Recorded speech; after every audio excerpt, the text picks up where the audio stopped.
Energizer. How is it?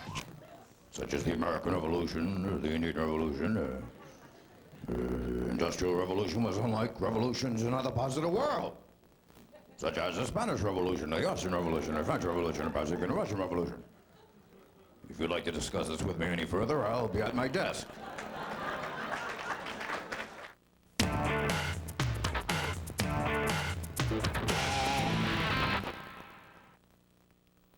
This program is brought to you by Bud Light. What? Oh, guard dog. Oh, very scared.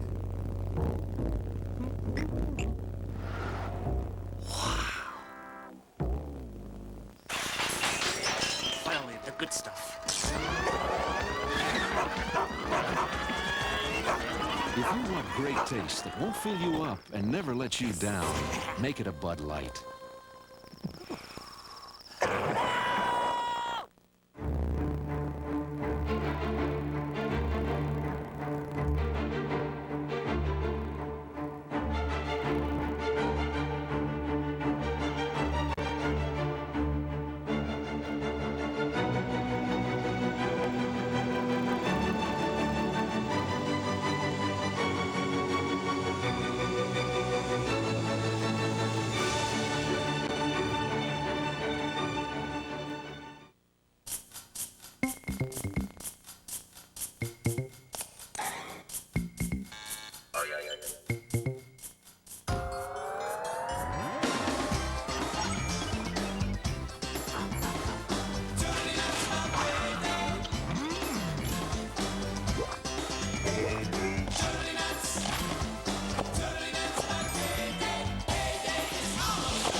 Assistant service manager at a car dealership.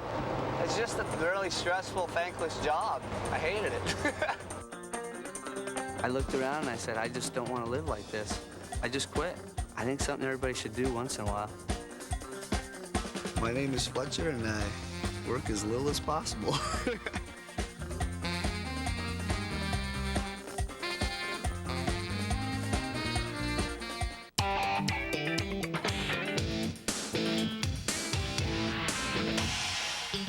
It's time for school on Stand Up at Comedy Central. I have a little suggestion for all you substitute teachers. When you pass that roll sheet around, don't let yourself be suckered by those little rugrats. There is not, nor has there ever been, a student named Chuck Wagon or Dick Hertz or Seymour Butts. Oh, and also remember that parents rarely sign absentee excuses with a crayon. Now, let's get some more pointers from Todd Barry, Kathy Ladman, Mike Siegel, and Jay Moore. I used to be a substitute teacher. That's a crazy job. They call you up at 6 o'clock in the morning. They wake you up. Then they ask you if you'd like to come into work. And you can say no. My first year of teaching, I made $72.14.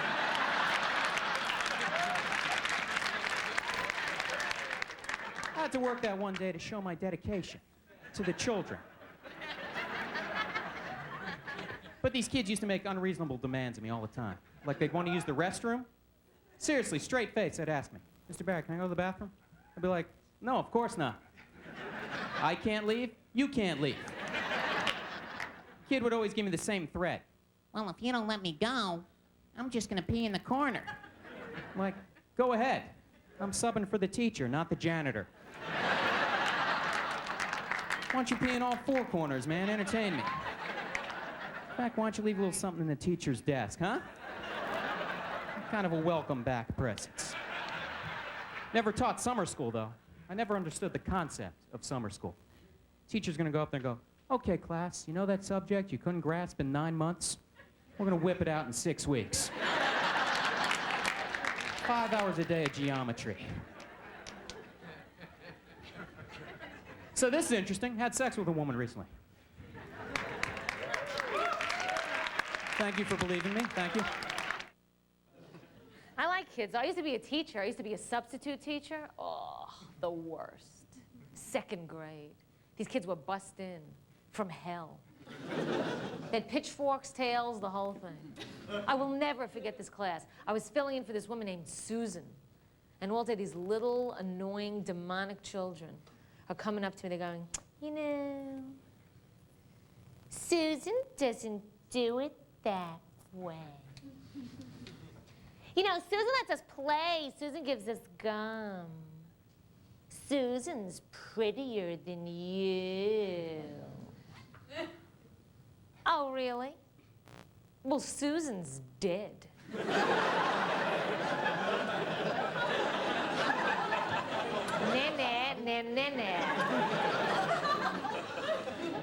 Time for a test. Why are you crying? Yeah, then the next week, they told me to teach a high school class. I had no idea what the hell I was doing. I was so nervous. I walked in there and said, hi, my name is Miss Ladman. Mr. Bradley's not here today. I'm going to be your teacher. So this kid goes, yeah, well, Mr. Bradley don't make us do no work and we could smoke in class.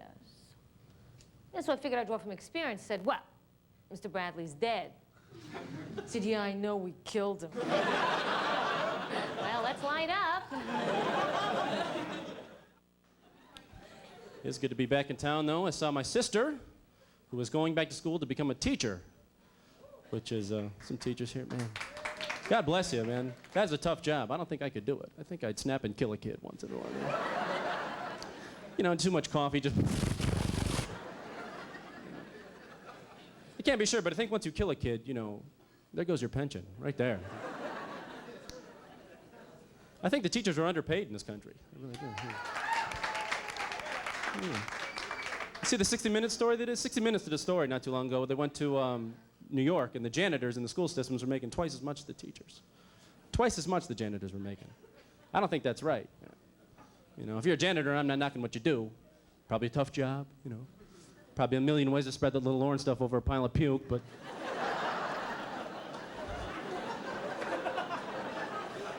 Must be hell lugging around that big key ring all day long, but...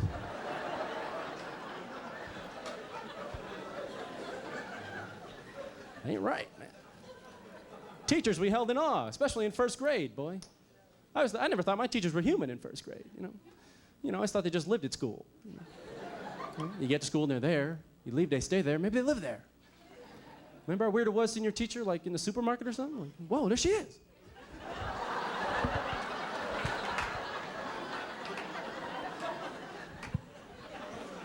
Mrs. Johnson, they didn't know you ate.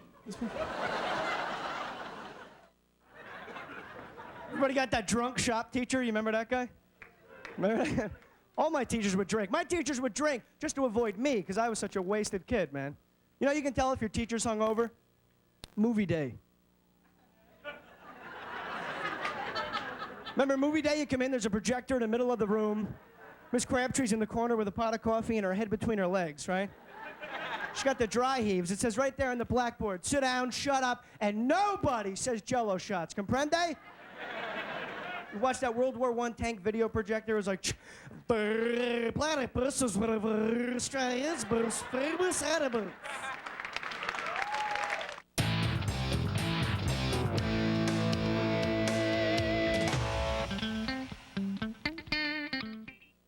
Okay, the new trend, you heard it. Great big white flabby stomachs. Almost live at Comedy Central. Just some average-looking white people from Seattle who do funny stuff and have their own show. Big chest, I like it, I like it. Look out, whoa! Whoa! You probably don't know their names, but that's okay. They don't know yours either. How much do you spend on food for this kid? This kid's enormous. Doesn't even need it. Almost live. Weeknights at 8:30 only at Comedy Central. Welcome to Comedy Central's cheap weekend. Animal labor weekend. Can you believe this? Here we are letting you run our channel for 72 hours. We're giving you all our best shows, and you can't even get the stupid name right. Oh, I don't feel good about this. Mother? Watch Comedy Central's 3rd annual Cheap Labor Day weekend, brought to you by Levi's Loose-Fitting Jeans and Mazda Truck. Starting September 3rd at midnight, only at Comedy Central. You work harder, you get better, right? But working to condition my perm made it flatter. Then I found this, a new Pert Plus, just right for perms. Using a separate conditioner after you shampoo can flatten your perm. This is better. It leaves hair fuller. It cleans gently, then conditions just where you need it. So your hair is fuller and soft too. New Pert Plus for permed and color-treated hair. Fuller hair. No fuss. It isn't normal to get a V6 in a sports coupe this size, but that's how we build the Mazda MX-3 GS. Because we just thought something a little unexpected might appeal to you. Tire foam protectant from Armor All. One spray, and even old tires look great. Kinda makes you wish we made car foam. Tire foam from Armor All. It's Comedy Central's third annual Cheap Labor Day Weekend! Go! Starting September 3rd at midnight, only at Comedy Central. Birds! What?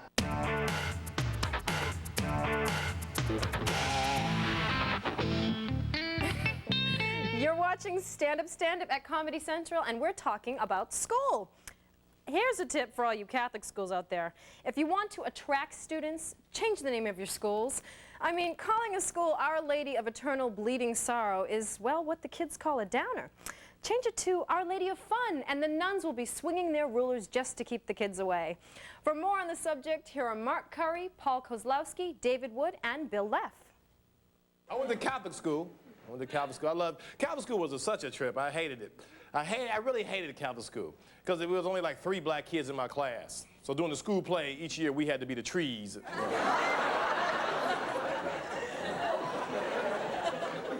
We had another kid in my class. He was a little bit darker than I was. So during the school play, he had to be Nightfall. And Nightfall came over the city. Go on.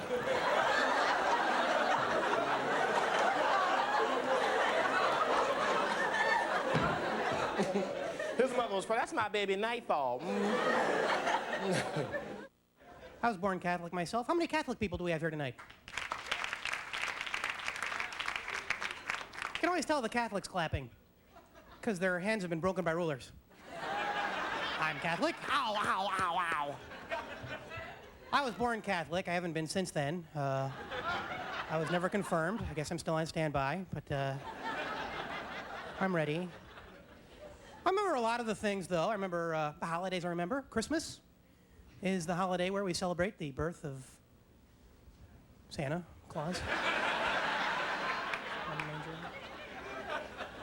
Easter, that's the holiday where they put Jesus in this cave and they put a rock in front of the door. He couldn't get out. He was in there for 3 days. And then the Easter bunny dug him out of the cave because he had his digging feet. So then Jesus goes outside, sees his shadow, goes back in for 6 weeks. Comes out again, hides some eggs and has some ham. Halloween? Well, they were finishing up the Last Supper and Peter says, let's have some dessert. How about some candy? And Bill says, we don't have anything. The stores are closed. Hey, let's put the tablecloths on our head. We'll go trick-or-treating as ghosts. Bill was the 13th apostle. You never heard of him, but he was there. Bill was in the kitchen doing the dishes when they painted that picture. That's where Bill was. They kept saying, Bill, you're missing the painting. We brought this guy down from Italy. I have 3 casserole dishes left. Will you hold on? I'm almost done. He's left out. Yep, I grew up Catholic, too, in Minnesota. Grew up Catholic. Yeah. Go to Catholic school. Serve time. Those nuns were tough, weren't they? Do something wrong, stick out your hands, young man. They go, boom, fake you out like that. It's like Sister Mary Tyson there is what it is. And we used to get holy cards in Catholic school. You know what holy cards are? You know what they are? They're like baseball cards for saints, aren't they? It's like the Catholic all-star team. They always have an action picture on the front, healing a leper. Resisting temptation. And we've got the Pope. He's our skipper. He's our guy. Oh, see where the Pope said he considered reckless driving and speeding a sin? Yeah, this coming from a guy who rides around standing up in the back seat with no seatbelt on, so. But he's got a good job, Pope. Because once you're Pope, you're in for life. See, I'd like to see the Pope serve like maybe 10 years and could get it over with, go out and start a new career. So I'd like to see the Pope in a job interview. Next. Used to be the Pope, huh? You're the leader of, what, 500 million Catholics, and you've helped solve world problems. Well, you ever driven a forklift? Went to a Catholic school. A lot of you went to a Catholic school, huh? Everyone did, but it hurts to raise your hand for that, doesn't it? There's rosary bead scars all over your backs. Ow. Nuns are the oldest women on earth, aren't they? They are. The nuns I had knew a lot about Jesus because they used to hang around with Jesus. There were actually pictures of them in the yearbook together.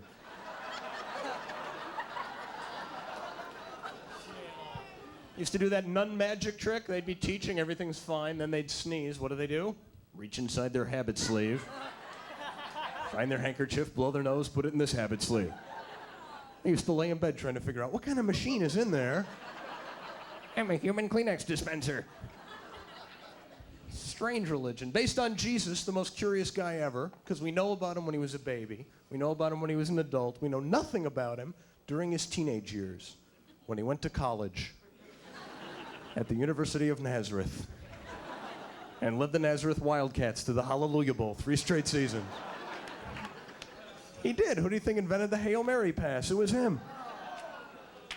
Never hear that. You never hear about him when he was on the swim team and he'd walk across the pool to make people laugh? Never hear about the big kegger party at his dorm, where there was 1 can of beer and 1 bag of chips and he made enough for everyone? The Big J. That was his nickname. He'd walk around campus going, "Hi, I'm the Big J. My dad runs this whole place." And girls would go, "Oh, he thinks he's God's gift to man. Jesus Christ." He was Jewish, which is kind of neat, because it's hard to picture him at the Last Supper going, "Well, except for the horseradish, everything was really delicious." Best part of Catholic school was Halloween. Remember this? Because you had to dress as your favorite saint every year. My brother had it figured out. He'd wear an arch on his head, carry around a can of Busch beer. He was St. Louis every year. Thanks. He's in jail now, but I'll tell him you enjoyed that.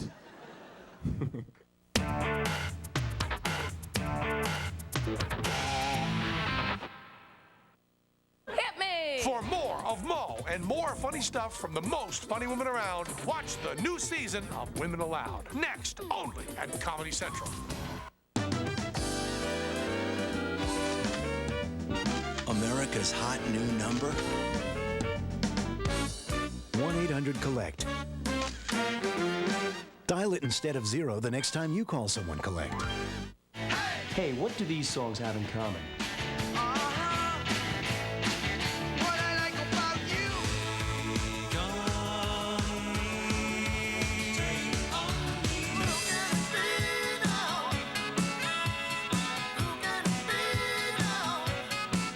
Give up? They're all on Totally 80s, the greatest hits from the decade when communism died and music videos were born.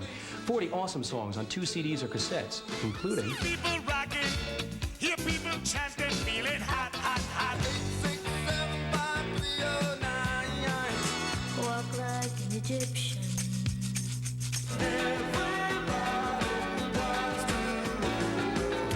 If you went to the store and bought all of these hits on CD, it'd cost you over $400. Didn't the 80s teach us about overspending? Be smart. Get Totally 80s. To order, call the number on your screen or send check or money order. 2 CDs, $24.99. 2 cassettes, $19.99. Order now. He's on several boards of directors. He's involved with dozens of companies. Rob James knows business. That's what he brings to his classroom at DeVry. I want my students to feel like they're out there in the real world, solving problems, making decisions, succeeding. DeVry, you learn from instructors who know firsthand what companies need. They're in touch, and so are you. Today's world, if you're out of touch, you're out of business. Get in touch. Call 1-800-247-7800. DeVry, we're serious about success. You know those first few days of yeast infection? Forget it. The itching and irritation? Forget it. The Gyne-Lotrimin Combination Pack is here. The difference, this little tube of cream for external relief plus inserts for a fast cure. Gyne-Lotrimin, the right cure is such a relief.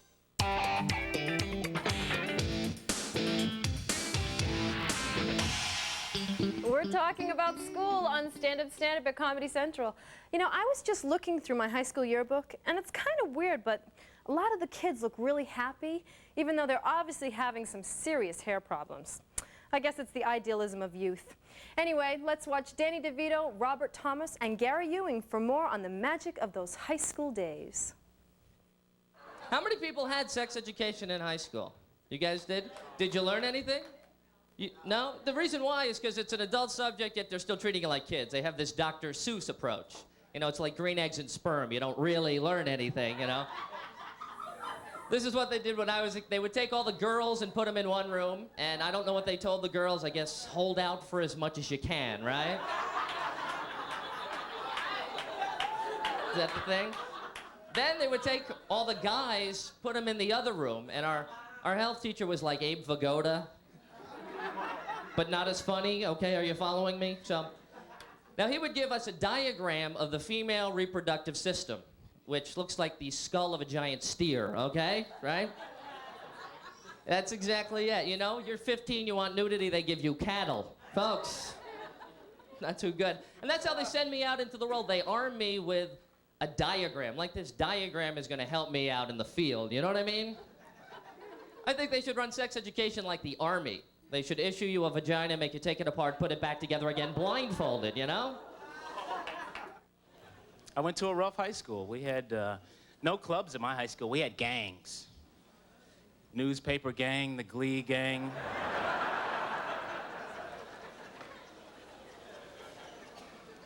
It was a tough school, but I could handle it. I'm very tough. I played football in high school. Any high school football athletes here? Yeah, I played football in high school for 1 day. I got hit, it hurt, I quit.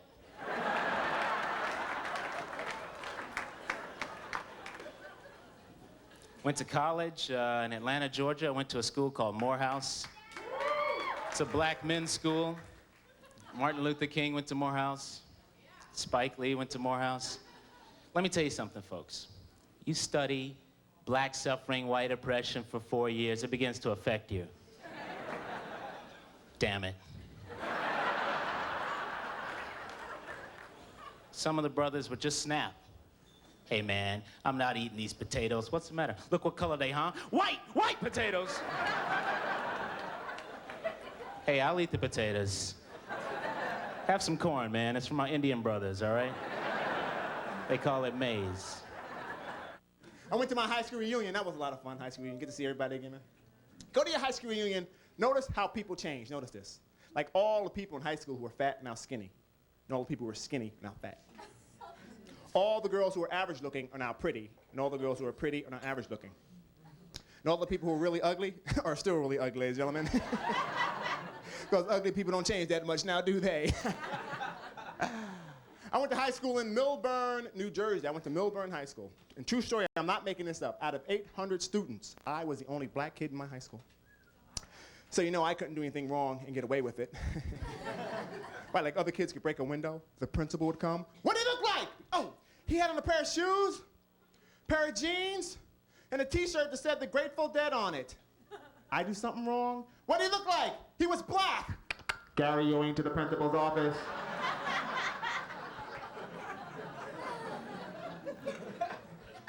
I was the easiest person to find in my yearbooks, like, there he is. That's it for our back-to-school edition of Stand Up Stand Up.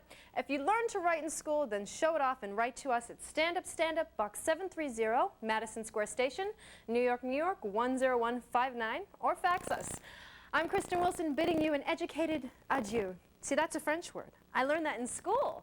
And merci buckets, too.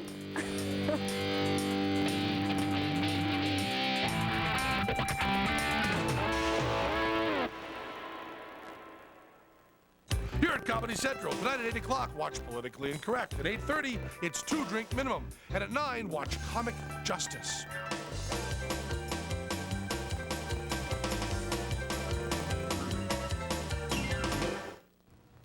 No, I was not going through your purse. I was looking for some mints. The card just fell out.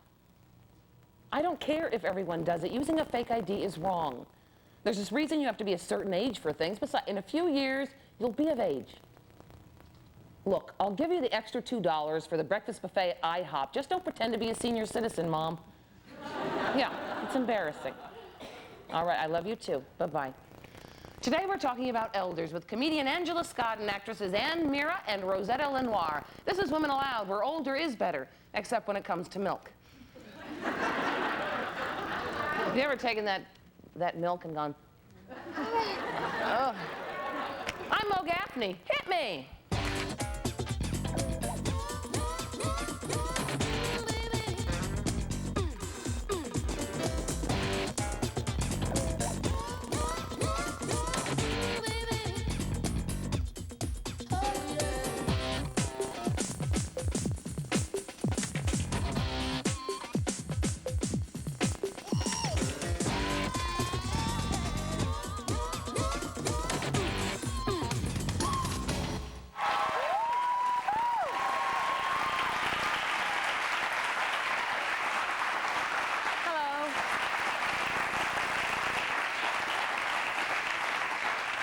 You know, in America, we don't give elders the respect that they are given in other cultures. I just read The Coming of Age by Simone de Beauvoir.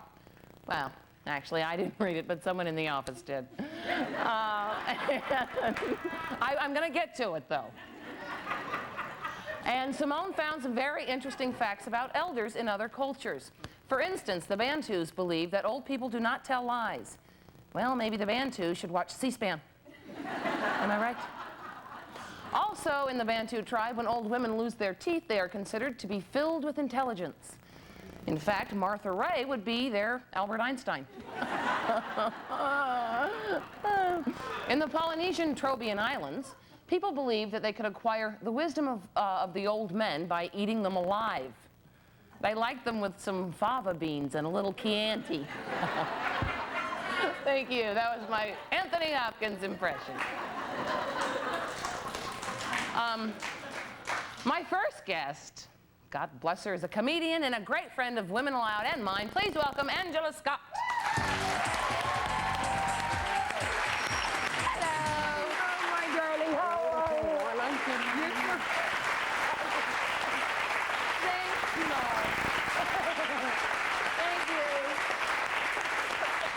Very funny. Thank you. Thank you so much. Now, one of the things I don't like that we do in this country is I don't like the way we treat our older people in this country. I do not like the way we treat our seniors. We're all going to age. Are we not all going to age? We're all going to get older. And I think what goes around comes around. If you diss now, you're going to get dissed later on. I think so. And you never can tell how old anyone is anyway. Also, when you were younger, do you remember? When you were younger, you were 6, almost 7, 6 and a half, 7 years old. And then when you were 12, you were almost 13. And then when you were 20, you were like 20. And then when you were in your 30s, you know, you were 30-something. And then when you were in your 40s, we didn't count anymore. So I think we have to have an attitude about aging that is positive. And men, when they get older, they get distinguished, don't they? Men are always distinguished when they're older. Women are old. And that's going to have to change, too. And you can never tell how old anybody is. I have kids. I have adult children. I have an ex-husband, too, because I'm a lucky woman that way. And my son is 25 years old, and my daughter is 22. And my daughter has a son. So that makes me a woman with a daughter who has a son. So, because we don't use the G word in my house. I sent my daughter off to college. I didn't expect her to come back and bring people. So, and I get different responses when I say I have kids that age. People sometimes do what you're doing now and that stare at me, or, which I think is a compliment, thank you very much. Or I get this other response, oh, he's only 25? Because those are my girlfriends who want to sleep with him. And then I get this other response, well, you know how you can never tell how old you people are? Can never tell how old you people are. You people are so lucky. Because you can live forever, can never tell. Lucky, lucky, lucky. So lucky. I said, yeah, I could live forever if I don't get stopped for speeding. Thank you very much. Thank you.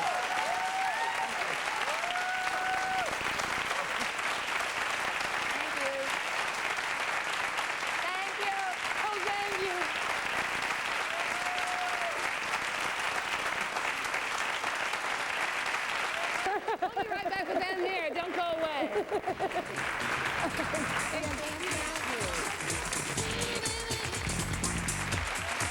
Guest room accommodations in New York City provided by Hotel Macklowe. For reservations and information, call 1-800-MACK-LOWE. Hi, I'm Bill Maher, inviting you to watch Politically Incorrect, where no cow is too sacred and no prop too big to make a point. Watch Politically Incorrect tonight at 8 here at Comedy Central. Come on, we're like Fred and Ginger. Roaches. They keep coming back because they may be immune to your insecticides. That's why we developed new Combat Superbait insecticide. After years of research, we created a unique new formula. It contains hydromethylnon, a powerful active ingredient that even kills roaches immune to other insecticides. It's a major breakthrough in roach control. Here's how it works. Roaches enter the disc, eat the bait, and carry it back to their nest. Then behind the wall, they start a domino effect. It keeps on killing other roaches for 3 months. But we weren't satisfied with lab tests alone. We tested it in homes. Homes with tough roach problems. And proved no roach is immune. We're so sure it'll work for you, we guarantee it. Or we'll give you your money back. So look for the gold box, new Combat Superbait. We've made a science of killing your roaches. What's your favorite line? The one my mother hung a wash on. Yours? We were so rich, my parents had my nanny bronze. I go to a bar that's so cheap, they have a happy minute. All right, here's a good line. I'm on a seafood diet. I know. I see food, I eat it. Have a prune. The best line comes from a Pilot pen, because Pilot's patented liquid ink pens deliver a smooth, flowing line. Now that's a great line. But AIDS is nothing to laugh about. That's why Pilot gives part of each sale to AIDS research.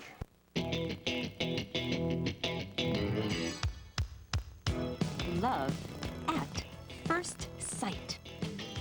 The 1993 U.S. Open. An unmatched Grand Slam event. August 30th through September 12th. It's love at first sight. Exclusively on USA and Paragon Cable, one of your Northwest favorites.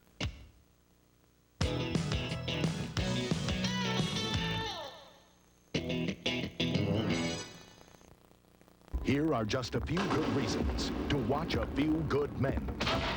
Colonel Jessup, did you order the code red? Tom Cruise. We live in a world that has walls, and those walls have to be guarded by men with guns. Jack Nicholson. If you walk away from this now, you've sealed their fate. Demi Moore. One more good reason. A Few Good Men is on pay-per-view. One great cast, one powerful movie. Order it on pay-per-view. Hi, I'm Bill Maher, inviting you to watch Politically Incorrect, where no cow is too sacred and no prop too big to make a point. Watch Politically Incorrect tonight at 8 here at Comedy Central. Come on, we're like Fred and Ginger.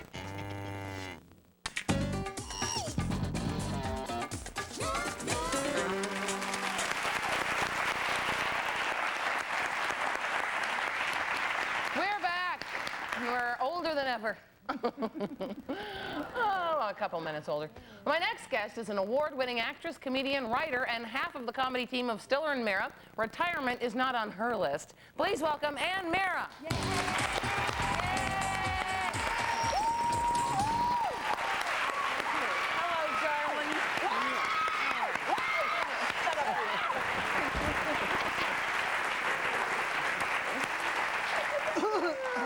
Hello. Angela, you slut, you.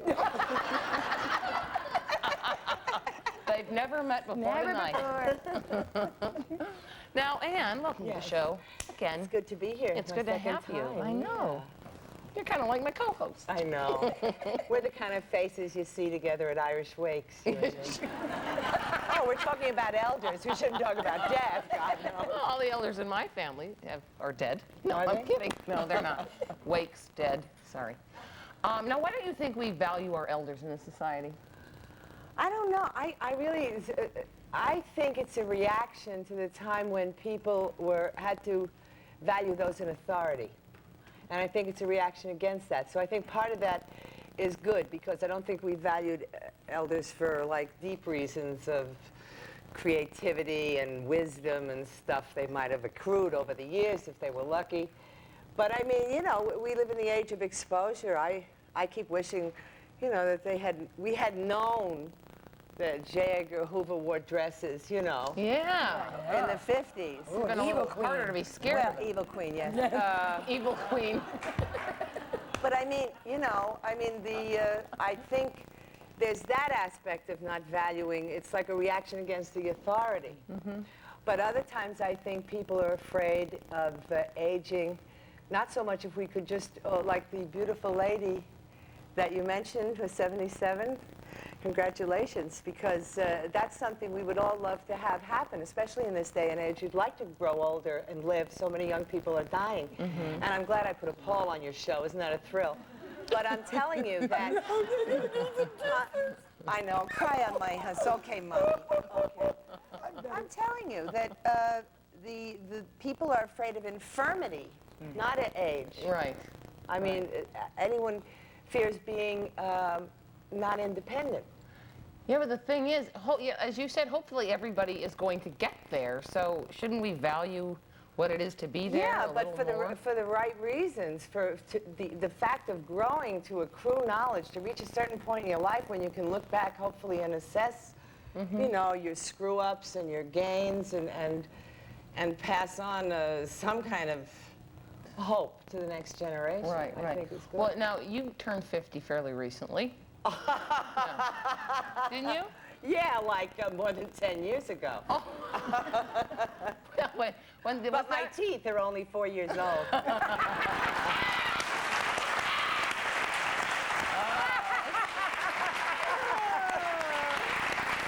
got all different ages teeth. These three over here are almost a little over a year, 18 months. They just started walking. Now, what was 50 like for you when you turned 50?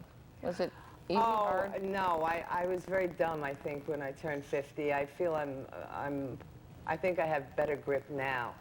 I was crazed. I don't know. It wasn't the fact of... I told someone, I said, my God, you know, I'm depressed. I just turned 50. Half my life is over. And they said, how many people do you know live to be 100? And that didn't cheer me up. What the hell? Now, what about you? Jerry Stiller's here. Yes. Yay, thank you. Jerry!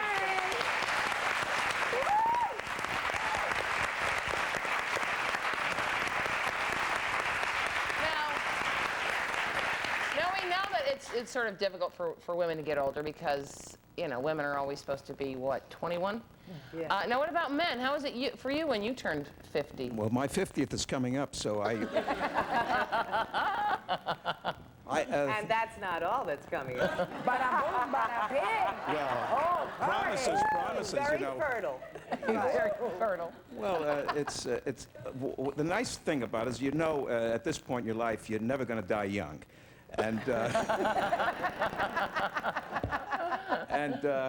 me personally, how I feel about at this point, well, it's, Anne, forgive me, it's goodbye premature ejaculation. I mean...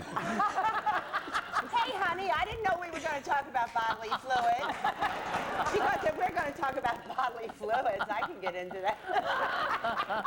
Well, it's so, you know, I mean, you do learn something if you keep going, you know, you keep moving along. Practice, Now, like getting did to sex Carnegie get better? Hall. I mean, now that you know where everything is. I know where everything is. Yes. I know where everything is, but I can't locate it. That's the problem. You do okay, Jerry. Well, But I'm easily pleased, so what do I know? Well, you know, we're comedians. In life. And in private moments, we're very funny. Are you?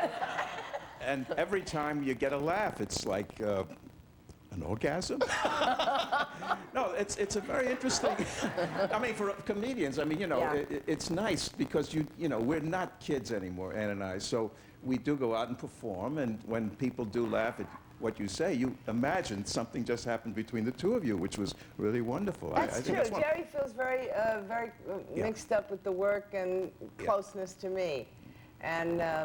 But what about the sex, Anne? Well, that is, he's trying to tell you that we do a comedy act instead of make love. Oh. No. You don't need a condom. No. We gotta take a break, but we'll be right back with Rosetta. Let me say this again. Rosetta Lenoir.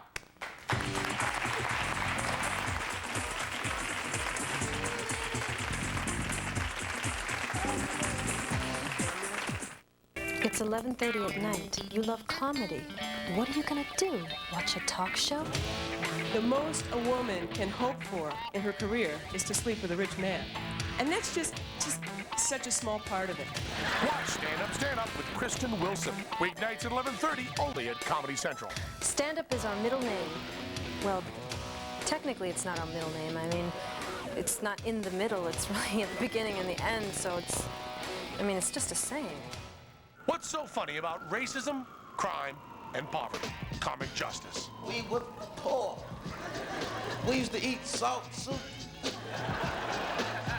This is good. It needs some more salt, though. Comic Justice, the new street smart show that assaults urban blight with the only weapon we have left. Say it loud. Comedy. Watch Comic Justice with host A.J. Jamal. Tonight at 9, only at Comedy Central. Use 1-800-COLLECT and you have a chance to win the 1-800-COLLECT $5,000 daily giveaway.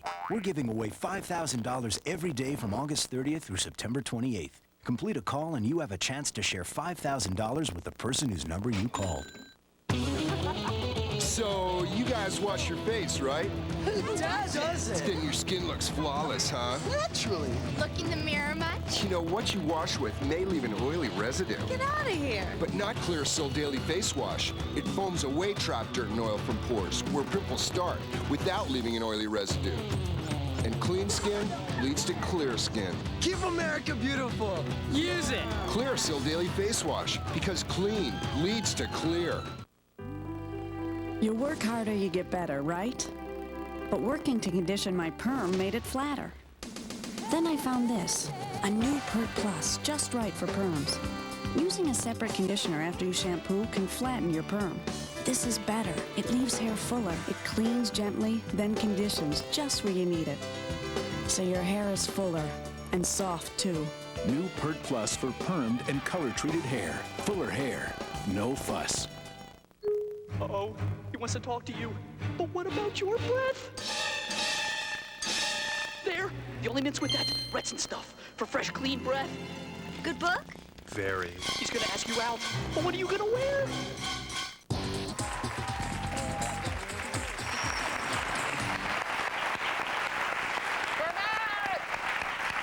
We're back, and before we continue, I'd like to make a correction to yesterday's show. The picture of the dinosaur I identified as T-Rex from Jurassic Park was really Strom Thurmond. Oopsie. Sorry, dinosaur. Yes. Big joke. My next guest has been performing for more than half a century. You may know her best as Mother Winslow on Family Matters. Please welcome Rosetta Lenoir.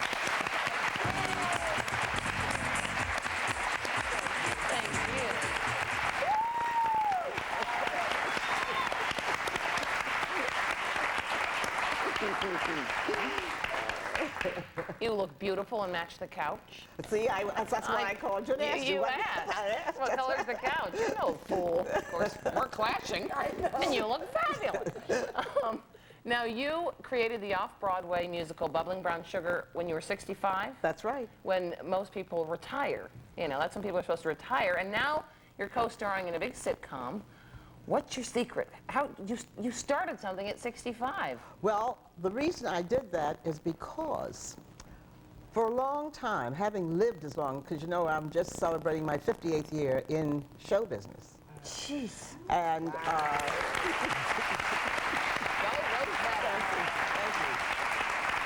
that's right.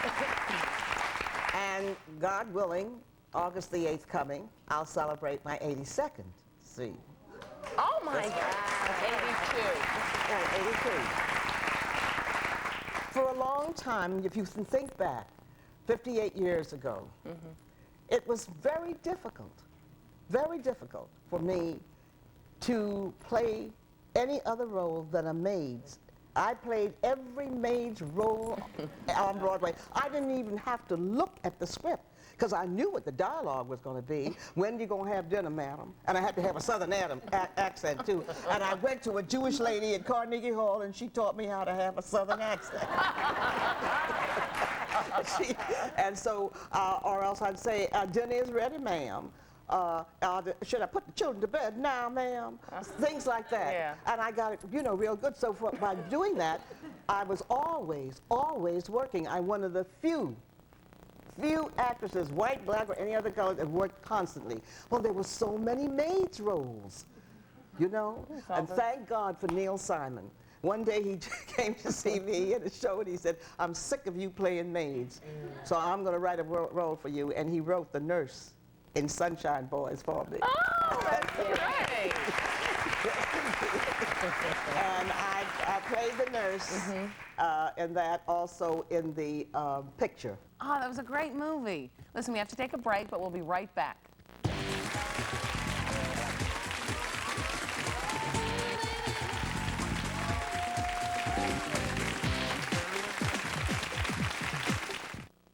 Why is politically incorrect like a rash in the shape of Hillary Clinton? Because it's topical and funny. If you were on a sinking ship and yelled, women and children first, how much feminist opposition do you think you'd get? When they say women and children first, they mean to go overboard and die. Politically Incorrect, hosted by Bill Maher. Serious topics, funny guests. Next, here at Comedy Central.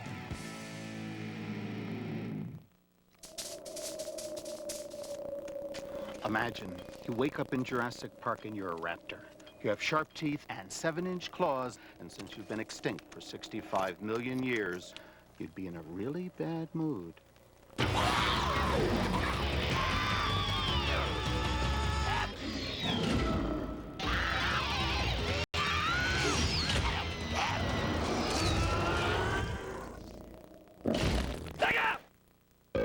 When you work one job, grab something quick, then hit job number 2. How you gonna spell relief? Rolaids absorbs excess stomach acid to stop heartburn fast. And for millions, that spells 100% relief. I remember the first time my family tried the Honey Sweet Crunch of Wheaties Honey Gold. Who wants the sports page? They didn't move. The sports page? So I tried harder. Look, Super Bowl tickets. They love that Honey Sweet Crunch. Wheaties Honey Gold. Who can resist big golden flakes of corn and wheat with a sweet hit of honey? Look who's here. Hello? Wheaties Honey Gold. Can anything compete with a crunch this honey sweet? Hello? The last place we need a challenge is in the laundry room. And Stain Stick is powerful enough. I can treat the clothes, throw them down, forget it for up to a week if I want to. Concentrating on life is important. Worrying about the laundry is not. Everywhere you look at JCPenney, you'll see signs of change. Stop signs, Traffic signs, and signs of construction. JCPenney. And while our changes are a welcome sign, A sign that's always stood for great values is JCPenney.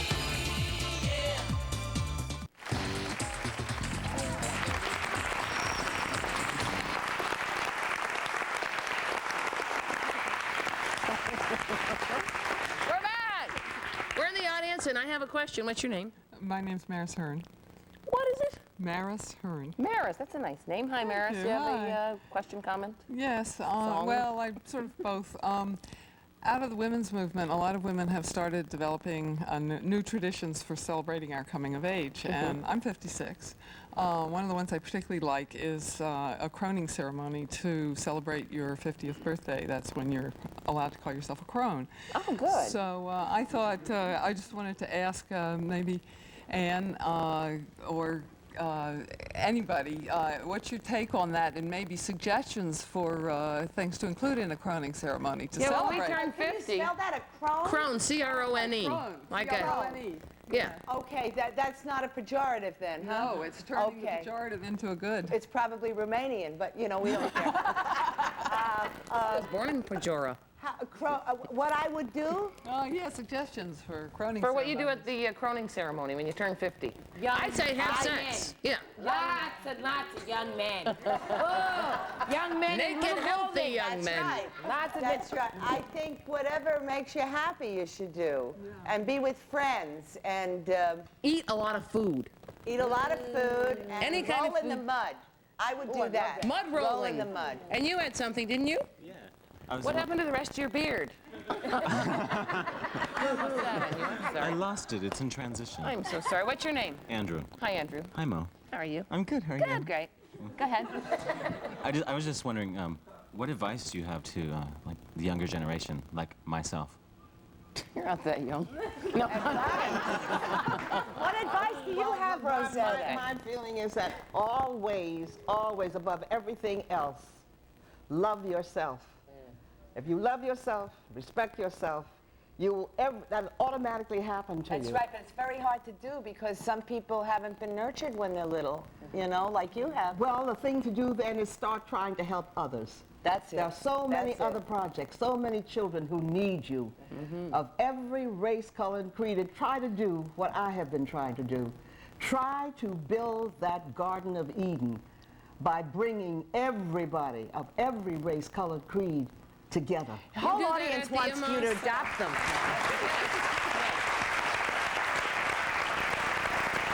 Go Rosetta! Now we have to mention the Amos Repertory Theater, where you do that bringing together and yes, yeah. I definitely will. Which our friend Greg performed at your theater. Oh, he is pure heaven. He's one of my many sons. Yes. Well, he's a big one, isn't he? Oh, yeah. 6'8". If I'm One of doing- your other many sons is right here. That's right. Hi. You're William. Well, Bill is fine. Okay, Bill. You can call me Mo. Just like everybody else. Mojo. Now, you have a comment. You went to Japan and observed their culture? Well, I was in Japan for 10 years, and I did have a chance to observe their cultures as far as looking after the elder. One of the things that I noticed, I lived off the post for a while. One of the things that I noticed, first you have to understand Japanese architecture of a house. The walls slide back. And during the dinner table, of course, this is a sunken table, and you sit with your feet under the table. No one touches anything until the elders are fed first, starting with the eldest, maybe the grandmother or the grandfather, then the father who may be supporting the whole family. Then they let the rest of the kids and everybody else join in. You have to wait till they're done eating? No, they get served first. Oh, okay. They get served first, and they're looked after from, I don't know. Some of the young lady, the lady that was living next to me, was bent over. She had worked in the rice fields for about 50 years. And they made sure that she was attended to, from taking her to the bathhouse, because there's no bath in the homes. And they have the public baths. They take her, make sure that she's clean. They have people in those bathhouses who do the scrubbing and the washing of the elder. Then they take care of them. Well, give you something to look forward to if that's how you were treated, wouldn't it? Oh, God. You know what I'm saying? Yeah, Oh, but, yes. like someone said, you only hope you can make it to the age as my mother. Oh, yeah. In today's society, and I'm very proud of her and very lucky to have her here. It's your boy. Well, you should be. And the good thing is she looks so great, so you know you're never going to age. Thank you, Bill. We're out of time. We are so out of time. We're more than out of time. I'd like to thank my guests, the beautiful Ann Mira. Who scrubs your back again there? The stunning Rosetta Lenoir. Thank you, and the love. ever beautiful Angela Angela. Scott. Oh, There's no thank one allowed. Bye.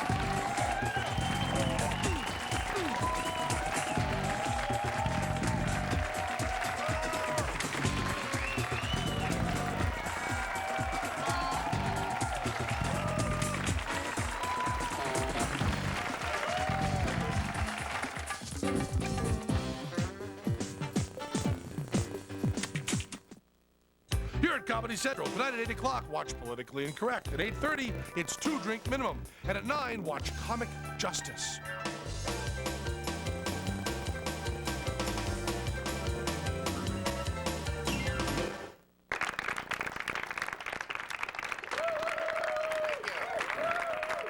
Thank you.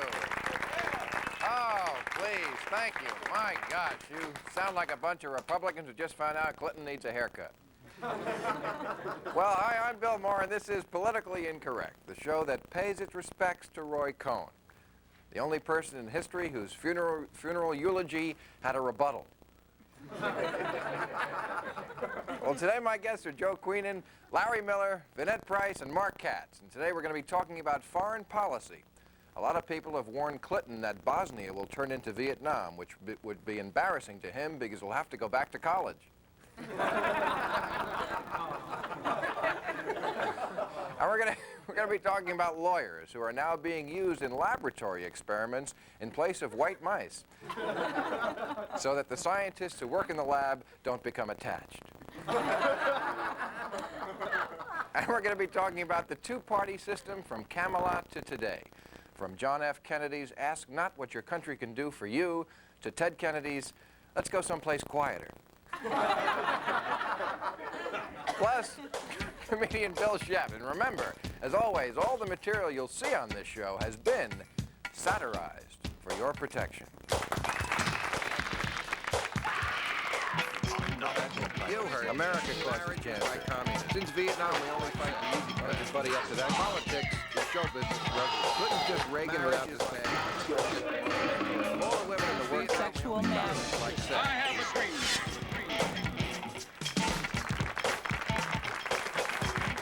All right, well, welcome to the show, and it's time to meet our contestants. First, a contributor for Spy Magazine, GQ, and the Washington Post, Joe Queenan. And a master of the stand-up form, also a fine actor in such movies as Pretty Woman and his own HBO special, a good friend of mine, Larry Miller. Freelance journalist Vinette Price. And finally, humor writer and veteran to 2 presidential campaigns, Mark Katz. All right, let us start the combat. First question. In 1965, the Catholic Church stopped insisting that the Mass be said in Latin, and which is funny in itself. And many to this day feel that that was a big mistake, since churchgoers could now actually understand what was going on. And so found themselves saying things like, Mary was a what when she gave birth to Jesus? That would be virgin. Lawyers, however, never made that same mistake with Latin. And every time one of us doesn't know what a quid pro quo is or what caveat emptor means, we pay through the nose. Now, if a priesthood can be described as a small cabal who make themselves indispensable by secreting unto themselves the rubrics of the tribe, have we not created a priesthood of lawyers in America? No. Joe? No, we haven't. No? No. You're defending lawyers? It's Dan Quayle's theory that lawyers are destroying America. Well, let me back right off that. But it is Dan Quayle's theory, which they used last year during a presidential campaign with such great success. So, if you're going to go to the wall with that one. No, I'm not. No, well, I mean, I happen to think that lawyers get an undue shot from, I mean, I gave them a shot in the monologue, and as you can see, they loved it. Companies don't want to pay when their cars explode. So about 7 years ago, they started manufacturing this theory that lawyers were destroying America. And it's really people like Bill Moyers who are destroying America, I think. And I think that the entire theory was manufactured by large accounting firms and companies like GM that don't want to pay for exploding cars. It's a big problem that so many politicians are lawyers? I mean, lawyers are kind of, you know, larvae before they get to be politicians. And then they're true slugs. No, but don't you think that's a big problem? Because a lawyer is trained to be an advocate. And it seems like politicians who are lawyers defend their client, which is their party, as opposed to coming out for what they think is right. You're absolutely right, and I'm wrong. Thank you very much. But Larry, it just goes to show you. It just goes to show you can always learn something, because I had no idea that this Moyers bastard was really, you know, at the barricades at my house. And no, is he destroying? I mean, I thought you were teasing for a second, because it was like to me saying, you know, Chaka Khan is the danger. I think that Moyers is the danger. I've always felt that. Remember when Moyers was on the show with Robert Bly, the leader of the men's movement? He was that close. He was that close, and he could have just like hauled off and hit the guy. Which was, and you were watching this on television and said, why can't you do this? Why can't you do this for all of us? And he blew the opportunity. And the whole time that he was doing that, I was saying, you know, it's not lawyers that are destroying America. Wasn't It's a guy like Bill Moyers. in Dallas that day? On grassy knoll. What about this side of the panel? Where do you weigh Well, in I on the lawyer? disagree with your anything. assertion that they are trained to be advocates. I think they're trained to be transaction costs, and that is their function in society. I mean, What does that mean? A lawyer is a transaction cost of doing anything you want to do. Oh, I see what you're saying. I'm sorry I do, but I see what you're saying. No, that is the function they serve. And a case could be made, and I actually think it's a pretty good case, that we need lawyers because, I mean, there is one company in America, actually, that does business without lawyers. It's called the Mafia. It's true. And whereas lawyers smooth over transactions, as you say, in the Mafia, you get shot when you have a piece of veal in your throat. And which is a better way? Sorry to say who's strict. I'm just starting to really get it. You're right, Moyers. It is. Just starting, you know where it lives? It takes a while, you know? Larry, calm down. No, Bill, it's not right. And he's on the PBS and he says, "Well, you got the glasses?" It's not right. There was a contract. There was a contract on Moyers. But never mind. You are really on Moyers. I'm just kind of, yes, I'm just going to plead the fifth on this one because I'm scared I'm going to get Thank God, sued. because we have no time. All right, coming up, the liberation of Kuwait, the invasion of Panama, the landing in Grenada. Since Vietnam, we only fight the easy countries.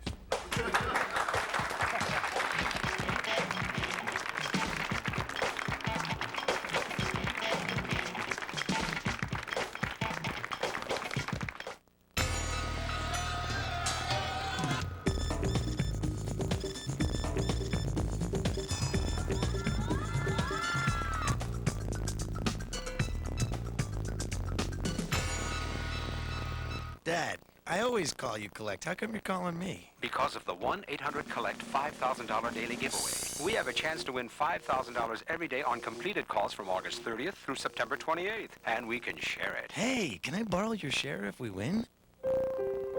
She's always been one of those people who's naturally organized, and you're not.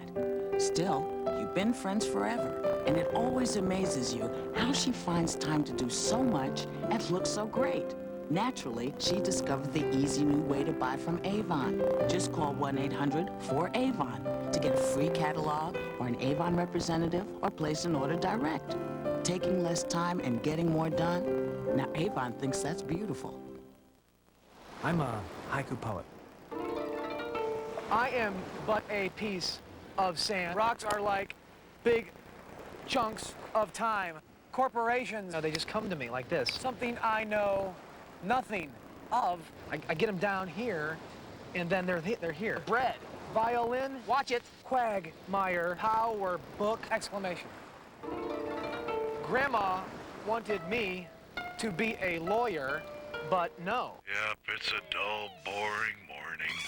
65 degrees, no wind, no clouds, dull.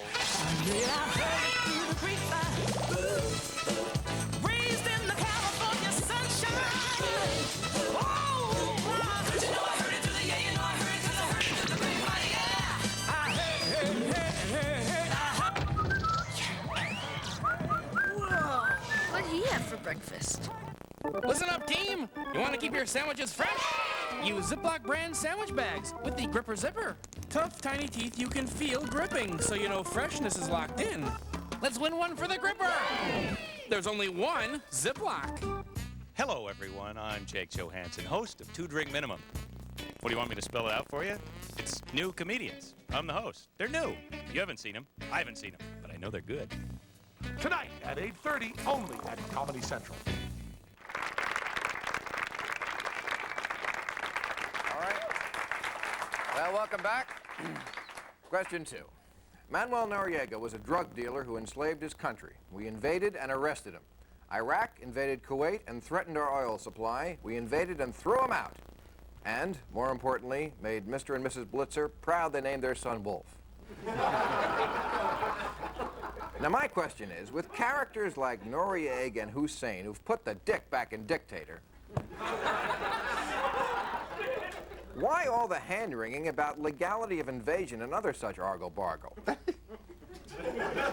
Where evil is plain, don't we have a right to invade and kill it? Now, Larry, I read you're for evil. Is that correct? You're coming out for evil? It's obvious, Bill, that even if you take the worst human in all of history, Moyers, and, you know, no, because he's wrong, Bill. No, but even if you gonna get sued.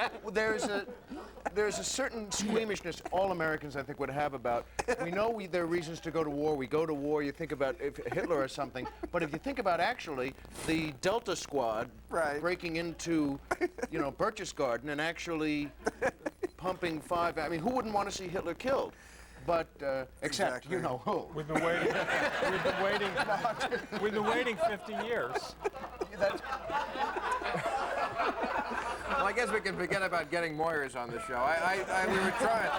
We were trying to book him, but I guess that's just gone by the board. But you know, one of the problems is that a president, an American president, is hard to get to, John Kennedy notwithstanding. Right. So we would be able to get to guys like Hussein and Noriega, but they wouldn't be able to get to guys like who's the president. Well, obviously Clinton. we were not able to get to Hussein. Right. So if you couldn't get to, we could get to him if we wanted to. The Democrats don't want us to get him. So people like you. So if we couldn't get, if they couldn't get to Clinton, they'd have to go after people like Treasury secretaries or prominent figures on public television.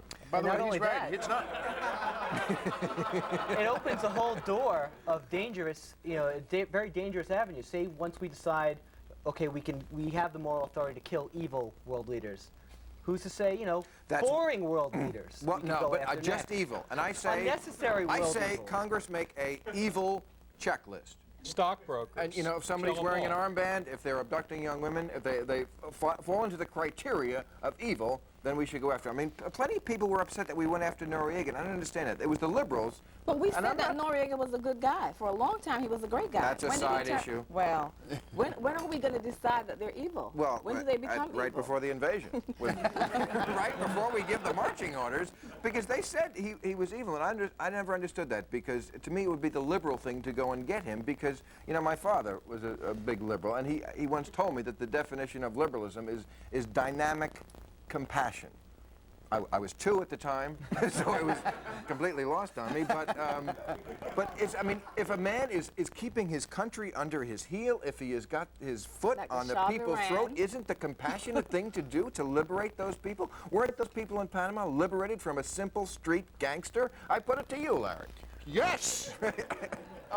No, but again, I think there's a real point here that we would all be squeamish, even if you take that worst example of Hitler. We would think there are reasons to go to war, but there's an interesting fine line there that suddenly, if you actually talk about sending the guy in with the piano wire, that suddenly it's a very real image of someone being killed, even the worst guy in history. And who wouldn't have wanted to see if we could have all gone back?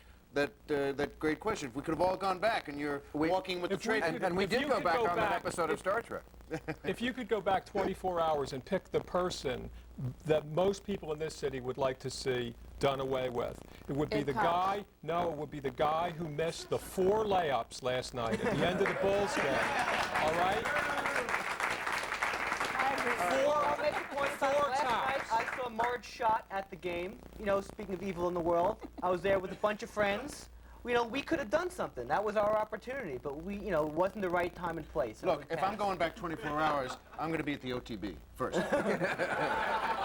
Well, quickly now, I just want to say. Let me ask you around the panel, who is your favorite maniacal, egomaniac tyrant of the 20th century? We have so many to, yeah, your favorite. I mean, mine was Ceausescu, but I'll ask everybody else. Hillary Clinton. Hillary Clinton, oh, very smart. Does it have to be the 20th century? No. Because I always think in terms of someone who can change. You got Frederick the Great, who was a very mean guy, and then he gets into lingerie and he changes completely. So, you know, shows you can change in life. You know, because of Frederick's of Hollywood. Sure, it's a pun. Do you have an answer on that? Attila the Hun. Attila the Hun. He raped and pillaged, but always sent a house gift. I guess Idi Amin. Idi Amin, who, they said he made love, well, that's a kind word, to 10% of the women in that country. And also that Koresh guy. David Koresh. He made love to Koresh, though. I'll tell you later. Also made love to David Koresh. This is not only a And we small killed show, him? it's a groundbreaking show. We By the broke way, a that new would news explain a story. lot. All right. Was Janet Reno in on any of this? Next up, which would you? Streisand was at Next up, which would you rather live under? A Democrat, a Republican, or a liquor store that delivers?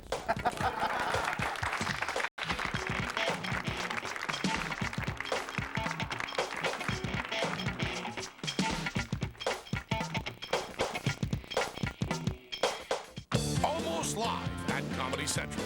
Just some average-looking white people from Seattle who do funny stuff and have their own show. Who won the 1990 World Cup of Soccer? Bunch of fairies in tight shorts. That's right. You probably don't know their names, but that's okay. They don't know yours either. I saw Jesus headed for Hollywood. Boy, was he pissed. Almost live. Weeknights at 8:30 only at Comedy Central. It's Comedy Central's 3rd annual Cheap Labor Day Weekend! Go! And we can't wait. Why? Because we're out of here for the weekend. And you, well, you're in charge and you get to pick all your favorites with one small hitch. Can you believe I'm not getting paid for this? Hello? It ain't called cheap for nothing. Watch Comedy Central's 3rd annual Cheap Labor Day Weekend, brought to you by Levi's Loose-Fitting Jeans and Mazda Truck. Starting September 3rd at midnight, only at Comedy Central. Hey, check it out, it's Cindy and Paul. You mean Paul, the Pimple King? Oh man, nice thing to say about your friend. Oh, really? Hey, I like Paul. I just hope he's ordering some Clearasil now. No one's going to tell you to your face you need Clearasil. Such strong medicine. Only Clearasil guarantees fewer pimples in just 5 days. Paul? Hey, you want to join us? Paul looks good. Hey, how's it going? Good, man. How are you? Clearasil. Fewer pimples in 5 days, your money back guaranteed.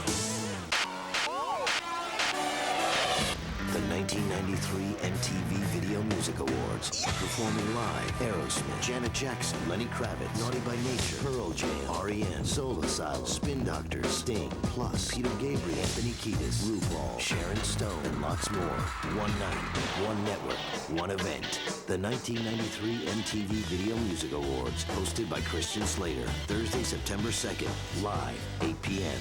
Plug in.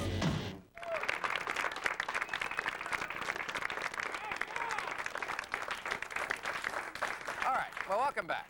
America is governed, well, sort of, by a two-party system. We elect Democrats to get us goodies, and then we elect Republicans to help us hog them from interlopers and party crashers. There seems a natural rhythm to the two-party system, although sometimes the rhythm method doesn't work, and then we get pregnant with Nixon. Nevertheless, since JFK, Democratic administrations founded the Great Society and put a man on the moon, and the Republicans presided over the greatest peacetime expansion ever and the end of the Cold War. My question is, which party since 1960 has served this country best? I don't know if this is politically correct for me to say this or Yes, incorrect. that's all right. But as far as I'm concerned, neither of the parties has served me sufficiently. I don't feel... And how would you be served sufficiently? Oh, with a tray in bed. May I take this onus personally? But the party that I think has served us the best and has never been in politics is the Ross Perot party. Because before him, nobody ever really came out and talked about issues. And when he came on the scene... Right, and he said we've got to clean out the barn and look under the hood. And I've been saying that for years, Larry. It's not even... Those are some issues, boy. There. Clean out the barn. We got a crazy ant in the attic. Easy. Sorry, I'm doing a morning. It's not even what he said, but he made Bush and he made Clinton at least talk about some things that the general public understands. Clinton wouldn't talk about gays or women or black people or Haitians if Perot hadn't been starting some kind of dialogue. When did Perot talk about Haitians? He didn't. No. But he forced Clinton to talk about something. He had Clinton grasping for some kind of audience. Joe, what would you say about this? Which party served this country best the last 30 years? I made all my money in the 80s, so Republicans. No question about it. For my money, it was the Democratic Party. The hallmark of the Democratic Party has been, I think, civil rights since JFK. And the hallmark of the Republican Party has been the end of the Cold War. And, you know, I think it's better bang for the buck, a better value civil rights per dollar? I mean, what are the costs? Is Xeroxing? You got to do the bill, you know, for arms race. $400 toilet, and you're starting there. Also, more guts. I think the toughest call in the last 30 years was for civil rights. I mean, that's an issue like the deficit now that had to be addressed at some point. And they took the political heat. I mean, the South, they call it the solid South now, meaning Republic. It used to be the solid Democratic South. And they lost election after election because they were the ones who said, look, you know what that Civil War thing was? We're not kidding about it. They didn't, Dukakis didn't lose because of that. Well, Dukakis. He lost because he was a dwarf. Don't pin the South on Dukakis. No, but really. In general, I mean, Fritz Mondale didn't lose because of civil rights. He lost because he was a dork. I mean, the guy lost 49 states. I mean, that's like Will Chamberlain's 100 points. That's a record that will never be broken or never seriously challenged. Record noted your dwarf dork theory. No, but I mean, really, you know, and also, you know, Moyers was in one of those Democratic. He worked for LBJ. I don't doubt it for a second. No. Son of a. Larry, would you? The answer to this is obvious. Yes. It's two parties in one. It's just that, look, some parties do good things in some cycles, but if you don't have that balance, if in the 50s, the Cold War, you have the right, the left. I take Molly Ivan's advice on this, frankly. In reading about politics, she says, no matter where you fall, read The Nation on the left and the National Review on the right, and then that'll show you where the middle is. Don't read Molly Ivan. That's exactly my point. Exactly. That's where I was going with it. All right, let me... Because, you know, I see right through her, too. Well, she's from Texas, like Moyers. Let me say very quickly that both parties right now are wooing Colin Powell to be a candidate, but no one knows which party he belongs to. Now, what is the first thing that tips you off when you meet someone that they're a Democrat or a Republican? Republicans all have sweaters. Larry, do you have a... I frankly have never been able to tell, and I know this is going to sound odd, but it's not one of the big things high on my list. I don't look around going, you know, I'm trying to pick. I actually think, gee, maybe she'd like me. You know, if she'd like you, she's a Democrat. Okay. Mark, is there a way you can tell if someone is a Democrat? The hair. The hair? Pat Buchanan hair, dead giveaway hair, like this. A lot of people. George Stephanopoulos hair, dead giveaway. Bill Clinton hair. Bill Clinton hair? Yeah, that's hair that's not clamped down and overmanaged. But also dangerously close to evangelist hair. You know, that a little more fullness on one side. Well, you know, but when there's doubt with the haircut, the shoes always tell. The shoes and what do you mean? Well, I have my particular, I can't divulge it, I can't tell you, but I know what it is. You can tell by looking at someone's shoes? What well, party if the hair from? doesn't tell me, then the shoes narrows it down. Republicans because right. In the Democrats' case, they'd be jogging shoes, wouldn't they? Republicans can go years at a time without talking about the plight of the Haitians also. That's another tip-off. Oh, Mr. Gloomy Gus, did you have to come in at the end? Republicans don't know where Haiti is. All right, I wish we had more time. My thanks to Joe Keenan, Larry Miller, Vanette Price, and Mark Katz, and I'll be right back with Bill Sheff.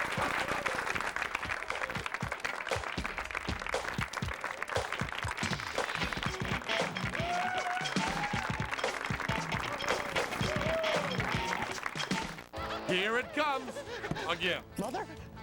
Oh, I don't feel good about this. Starting September 3rd at midnight, only at Comedy Central.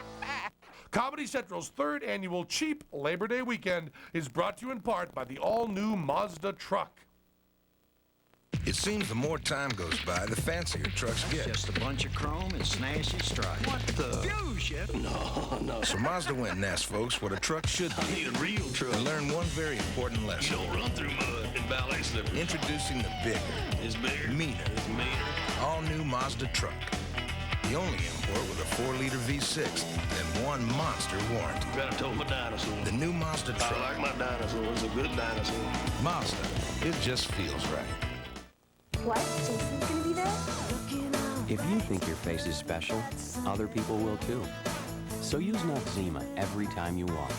It's better than soap. Dissolves oil without over-drying for healthy-looking skin. Your face belongs to Noxzema. And here's a different kind of Noxzema, Noxzema Plus, with an added moisturizer plus a fresh scent for healthy-looking skin. Your face belongs to Noxzema. taste that's pure delight. New Pringles sour cream and onion light. That's right. Rich sour cream and tangy onion. Mmm, that taste is really something, cause the dip is in the chips, so delicious on your lips. Look, compare Pringles to regular chips. Pringles have less fat and they're less greasy too. The proof's in front of you. So grab a bunch of this, not that, and get a whole lot of taste and less of the fat. New Pringles sour cream and onion light. That's right. Once you pop, you, and you can't stop. How do you make the moistest cake? You could bake an ordinary cake and drench it, douse it, drizzle it, or bake the yellow cake famous for moistness. Duncan Hines Moist Deluxe, with moistness that's in here, here, and especially here. It's moister than any leading brand. How moist? Don't take our word for it. Take theirs. How to make your moist, delicious. Duncan Hines. Best. Okay. That woman's not clapping. Thank you very much. Not clapping. Thank you and welcome back. And say hi to Mr. Bill Sheff. Thank you so much. Thanks. All right. Bill is here to, as always, help us with cleaning out our notebooks, which is where we actually read jokes to each other, just like we did when we were starting out, Bill, to test out the material. I believe it is your honor. Yes, it is. Bill, help me out here. If your sister marries a guy who sells crack, yeah, is he your brother-in-law, or are you just drug-related? Bill, as you know, I just bought a new place out in Bel Air. Beautiful, but the people are just a little bit snooty. Just for example, I went to one of the churches in the neighborhood the other day. Talk about snobby parishioners. They sent the wine back.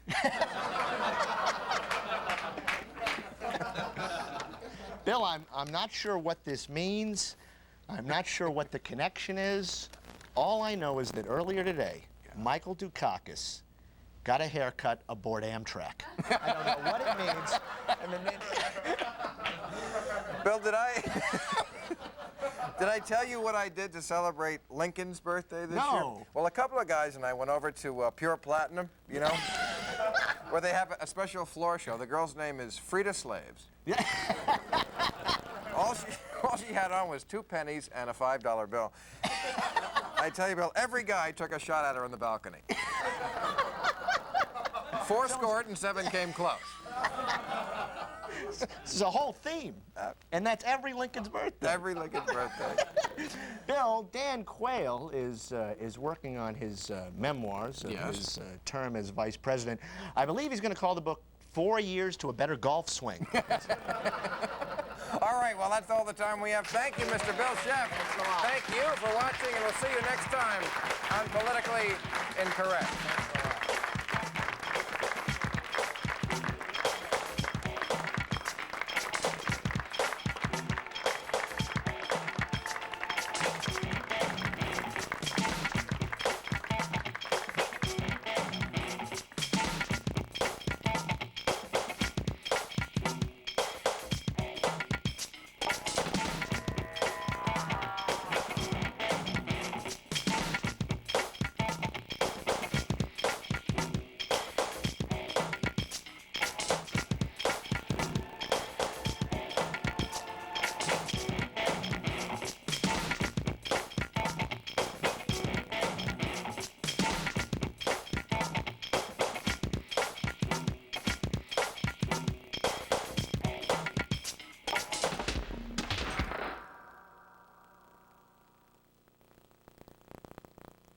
Here at Comedy Central, at 9 o'clock, watch Comic Justice. At 9:30, join Sandra Bernhard for Pepsi's A-List. And at 10 o'clock, watch Saturday Night Live starring Andy McDowell and Tracy Chapman.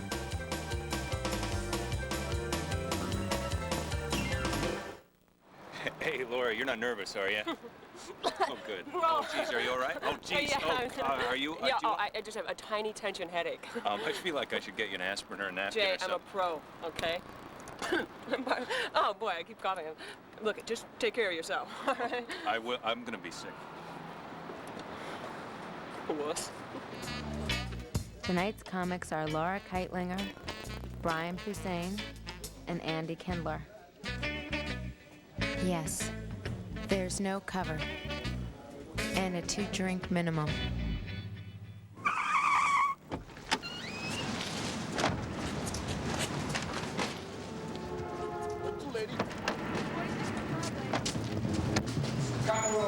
tonight, aren't we?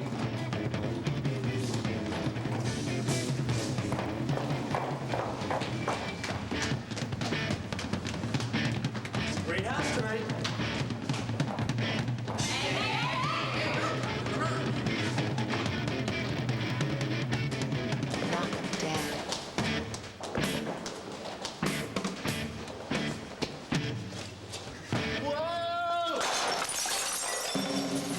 Ladies and gentlemen, your host, Jake Johansson.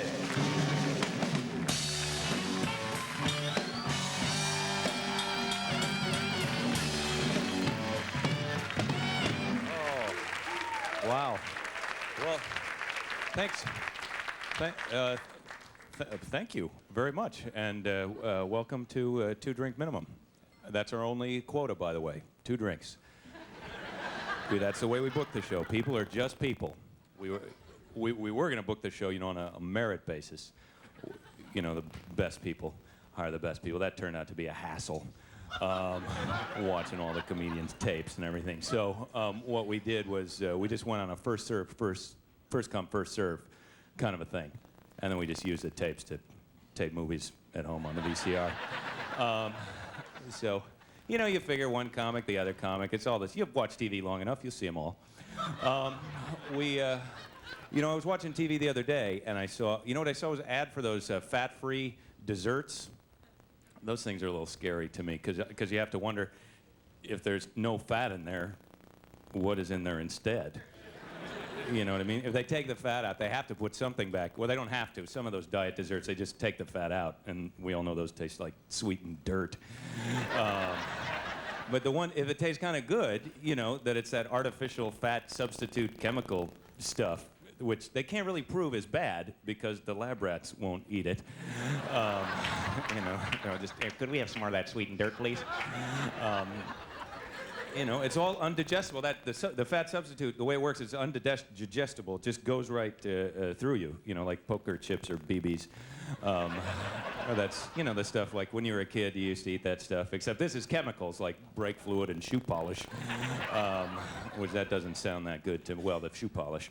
But anyway, what happens is your system just tries to digest it. Is that what you want? White corpuscles attacking your dessert? That should be a clue that you've eaten the wrong thing, you know? Hey, here's something that my body's going to reject faster than a baboon's liver. I think I'll use it to whip up some scones, you know? It's like they replace the fat with carcinogens whose half-life exceeds the life expectancy of the average pyramid. And, you know, you're in trouble if you eat that stuff. Anyway, our first comedian, I segue right into the show. Our first comedian wanted me to say something tender. She's the kind of demure beauty you love to bring home to meet your parents. Ladies and gentlemen, Laura Keitlinger.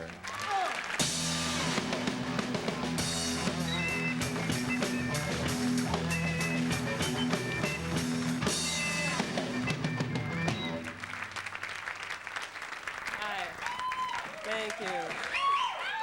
No, please. I can't. You know, I think that talk show themes have finally gone too far. I was watching a show where 3 people came out and they started talking about their failed attempts at suicide. And after it was over, they flashed a 1-800 number across the screen so you could call in. And I was so touched that I called, and I voted for the first guy.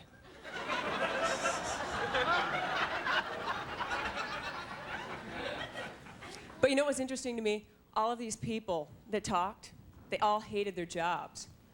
And, you know, I just think that's awful. And I try to think, what is the worst job, you know? And I think it would probably be being a delivery person, you know, delivering food. I think that would have to be the worst. Because, you know, when you think about it, you don't really know what you're getting into when you go to someone's house, right? You don't know what the hell is going to answer the door. And while you're going there, you've got to think to yourself, what the hell is wrong with this person that they can't leave to even feed themselves? So, whenever I have food ordered in, I try to decide what is the worst way to come to the door, and I've decided that it's tied to a chair. You know, and that way they get to the door, I've got the money in my mouth, and I say, well, I guess my boyfriend's in one of his moods again. He loves me. It's just, oh my God, here he comes. You better run, get out.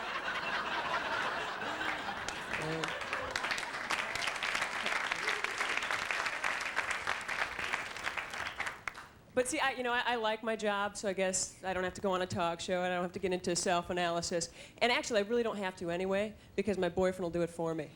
I think that I am a classic case, because I'm always a half hour early for everything, at least a half hour. And the other night, my boyfriend and I went to a movie, and we got there almost an hour before the show started.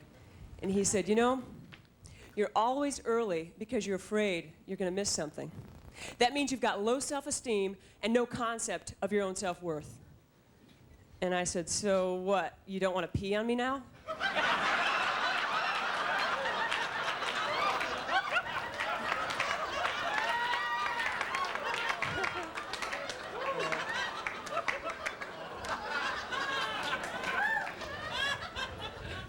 You know what, and I think he was just furious. I think that he was just really furious because we waited for a Demi Moore movie. And that proves that I'm crazy. And I'm just I'm a little bit sick of her torso, you know? I don't care if it's painted, I don't care if it's impregnated, I don't care if it's poached on a bed of greens. I'm sick of it now. You know, I've had it with her. And I'll tell you something else. I'm tired of movies like Indecent Proposal and Pretty Woman, because, you know, that's just saying that the most a woman can hope for in her career is to sleep with a rich man. And that's just such a small part of it.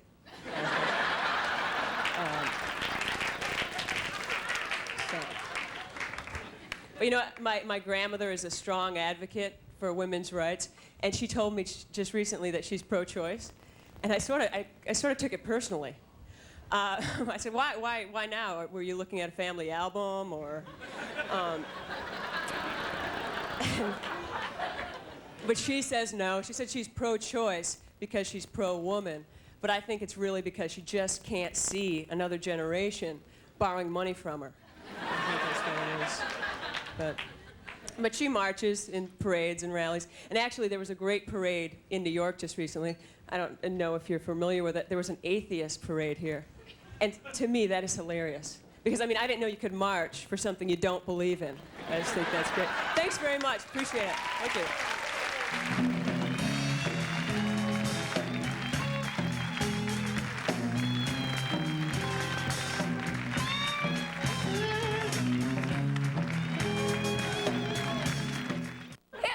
For more of Mo and more funny stuff from the most funny women around, watch the new season of Women Allowed. Weeknights at 6:30 only at Comedy Central.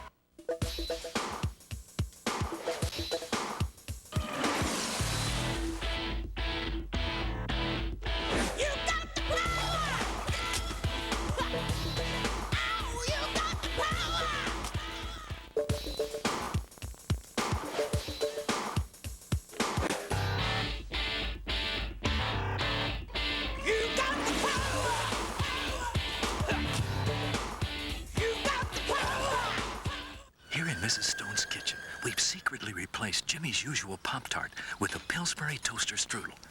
Let's see if he notices. Whoa, what's this? It's a Pillsbury toaster strudel. It's like a Pop-Tart, but better. It's got flaky crust, juicy filling. And check the icing. Where'd this come from? From your grocer's freezer. Cool. It's Pillsbury toaster strudel. Something better just popped up. Yeah. But why are you whispering? He's on several boards of directors. He's involved with dozens of companies. Rob James knows business. That's what he brings to his classroom at DeVry. I want my students to feel like they're out there in the real world, solving problems, making decisions, succeeding. At DeVry, you learn from instructors who know firsthand what companies need. They're in touch, and so are you. Today's world, if you're out of touch, you're out of business. Get in touch. Call 1-800-247-7800. DeVry. We're serious about success. August on Playboy TV. A passionate search for happiness. Daniel Day-Lewis stars in the unbearable lightness of being. Deliver your spirit into a sensuous realm. Playboy's erotic fantasies. Paul proposes to Eve on Eden. A woman finds pleasure from her sister's husband on Secret Confessions and Fantasies. Uncensored video from George Michael, Chris Isaac, and Aerosmith on Playboy's Hot Rocks. Temperatures soar in the sexy saga The Ice Woman. And 12 unbelievable beauties in the 1993 Playmate Review. August on Playboy TV. Jane, I'd like to meet Peter. Peter makes movies. Features. We were just talking about this movie that HBO made. It was so intense. Did you make that movie? No, I didn't. Oh, are you talking about that HBO movie? really cuts, huh? Did you make that? No, I didn't. It was edgy. No, I didn't make it. Excuse me. I heard you make movies for HBO? Yes. Yes, I do. Think you've seen great movies before? Just you wait. So, hey, Brian, you're on the show. Yeah, I'm psyched, man. Yeah, and now this is kind of your look, the construction worker. Yeah, construction worker? No, it's Yeah. more like a Seattle grunge thing, man. Just Pearl Jam, you know. Right, Yeah, yeah. yeah. But I'm that's into like that. that's a music thing. Uh-huh.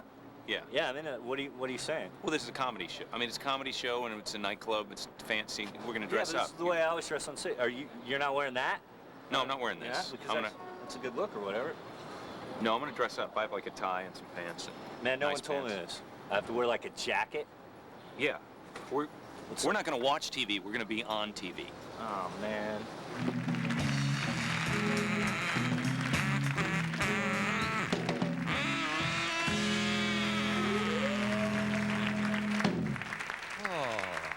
That music is so relaxing. Before years of painful plastic surgery, this next comic was known as the boy with the misshapen head. Please welcome Brian Posehn.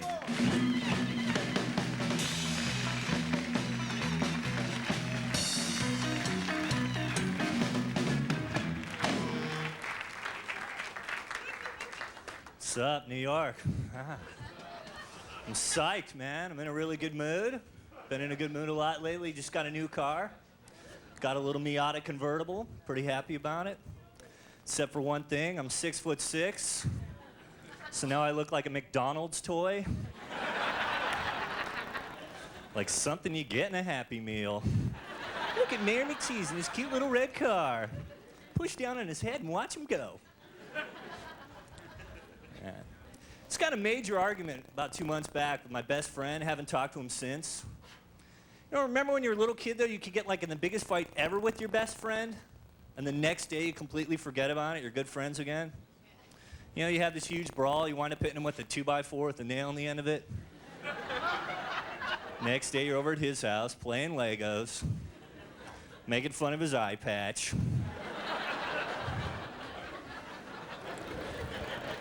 Tell your mom to make Kool-Aid, Cyclops. Dude, I'm over here. I'm over here. Over here. Over here. Boink. Trade you my kaleidoscope for your Viewmaster. Patchy. Man, pretty good mood. I just actually got out of this evil relationship. This girl broke up with me, long distance thing, you know. A lot of my friends, when girls break up with them, they get all bitter and vengeful and take it out on the girl. They like call her at 4 o'clock in the morning going, bitch. Like she doesn't know who it is. Yeah, for a second she's like, Grandpa? I don't think so. It's been rough, man. Because of that, I found myself thrust unwillingly back into the dating world, pretty much kicking and screaming the whole way. My friends are trying to get me to go out on blind dates. Big note to that, because all my friends are a bunch of lying geeks. They're always like, Brian, you're really gonna dig this girl, man. She's got Tracy Lord's eyes, Michelle Pfeiffer's nose, Kim Basinger's lips.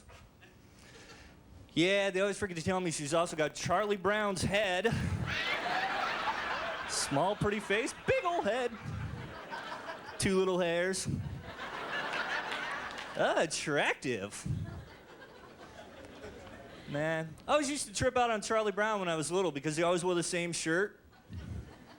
Pretty sure it's because he couldn't pull it back over his huge friggin' head. Linus, help me, I have an extra large cranium. Man, I love New York. It's my first time here. I've been having a good time. There's so many crazy people here, crazy street people, and I love that, man. Grew up in a small town where there was only one crazy guy. He didn't even go insane, do anything good, like going to Nam or having an extended acid trip. Turns out, legend has it, he just had some bad cheese. Don't get me wrong, though, man, he was messed up. So I was walking around town going, God. Nasty.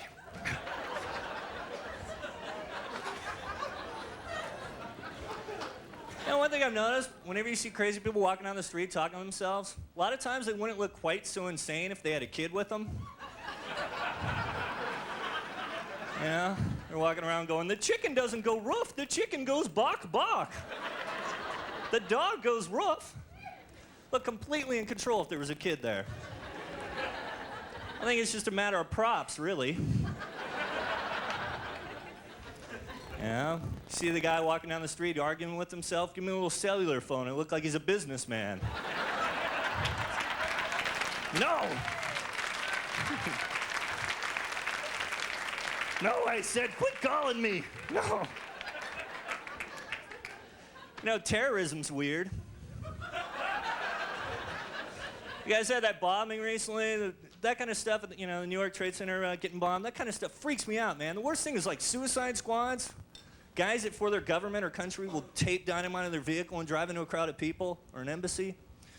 I always wonder, how do they recruit those guys? What, do they have like a government-run suicide hotline number? Kids calling all hours of the night going, I hate my mom, my girlfriend's a total wench, I'm gonna kill myself. Hey, that's really too bad. You know how to drive a stick shift? That's been my time, man. You guys are great.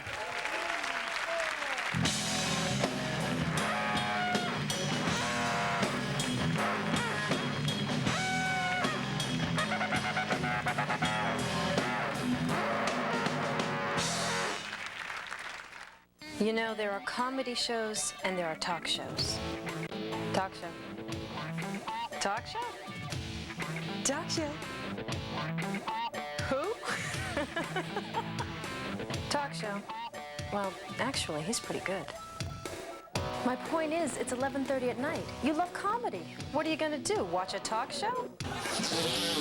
Watch Stand Up with Kristen Wilson. Weeknights at 11:30, only at Comedy Central. Conan who? What's so funny about racism, crime, and poverty? Comic Justice. We were poor. We used to eat salt soup. This is good. It needs some more salt, though. Comic Justice, the new street smart show that assaults urban blight with the only weapon we have left. Say that! Comedy. Watch Comic Justice with host A.J. Jamal. Tonight at 9, only at Comedy Central. Dad, I always call you Collect. How come you're calling me? Because of the 1-800-COLLECT $5,000 daily giveaway. We have a chance to win $5,000 every day on completed calls from August 30th through September 28th. And we can share it. Hey, can I borrow your share if we win? I wash, I get pimples. I wash more, I get pimples. I use soap, I get pimples. I use cleansers, I get pimples. I get pimples. I get pimples. I get pimples. I get Clear Stick. I wash, I use Clear Stick. I get fewer pimples. Clearasil Clear Stick. It prevents pimples better than washing alone. It gets under your skin where soaps and cleansers can't go. For 11, 25, up to 53% fewer pimples. Wow, this is huge. After you wash, all over your face. Clearasil Clear Stick. It's a real pimple prevention invention. Toothpaste right. Use it. When your dentist cleans your teeth, he uses special instruments that get between them. But what toothbrush would your dentist prefer to use? Well, in a recent nationwide test, dentists tried the leading flat brush and Crest Complete. The brush more dentists preferred was Crest Complete. Its one-of-a-kind rippled bristles get up to 37% farther between teeth than the leading flat brush. So, to help maintain a dentist clean at home, choose Crest Complete. It helps maintain a dentist clean. You are here. He has the traveler's checks here. What can you do? Well, carry American Express checks for two. The only traveler's checks that one of you purchase, but either of you can use. Don't leave home without them. Comic Justice.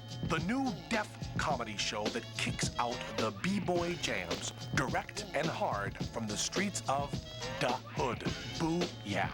Next, only at Comedy Central. I got to audition to book you now. Exactly. That's what I'm saying. No, what are I'll you just saying? book you. I'm saying I know what I'm doing. No, I can't even talk to you. I'm very, very busy. I think you got it backwards. Who's I more have to meet my important? I am publicist. more important than you. I am so popular, my publicist is an unlisted number. That's how You don't need me. popular. I don't need you. I don't need anybody. Let me tell you something. Except I a don't need. business I'm going to manager. crush you. You'll never Oh, you'll work crush again. me?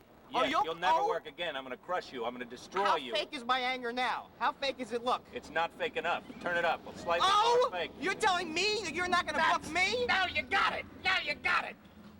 Maybe you should be smoking.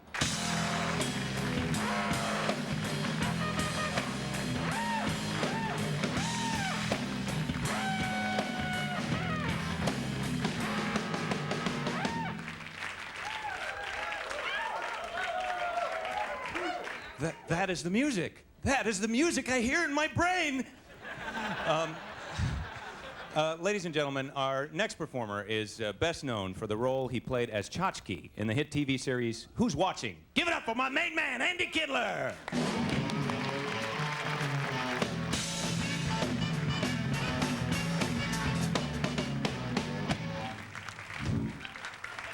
I love that man! He's still in the room! Let him know you care. Oh, cut it out. Thank you. I was Tchotchke on the hit series Who's Watching. I also played Mr. Tuesday on the series Every Other Wednesday, which came out on Thursdays, interestingly enough. First time I wore a suit jacket since my bar mitzvah, ladies and gentlemen. First time. I don't remember. Yeah, okay, a blow, whatever. And I don't remember much about my bar mitzvah. The only thing I remember, I killed. That's what I remembered. Nobody could follow me at my bar mitzvah. It was over when I was done. My mother is, I like when people look around and see what's happening. My mother would be so proud that I'm finally wearing a suit jacket. My mother's always trying to get me to dress up for comedy. You mean you wouldn't wear a nice blazer on stage, Andy, with a dress shirt open-necked?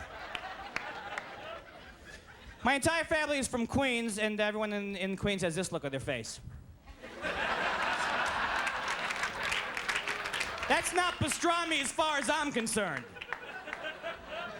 And we all laugh about it. Ladies and gentlemen, when I say ladies and gentlemen, I mean it only the most insincere fake show business-like way possible. I started comedy in 1949. I started out in the Catskills. I was a tumbler. I used to entertain people in their hotel rooms in the heart-shaped bathtubs. Now I travel around the country. I play everywhere. Why? Because I'm Andy Kindler, bargain comedian. That's right. Shop around, get the lowest price from the biggest hack in the business. I'll beat it by $10, or you get the act for free.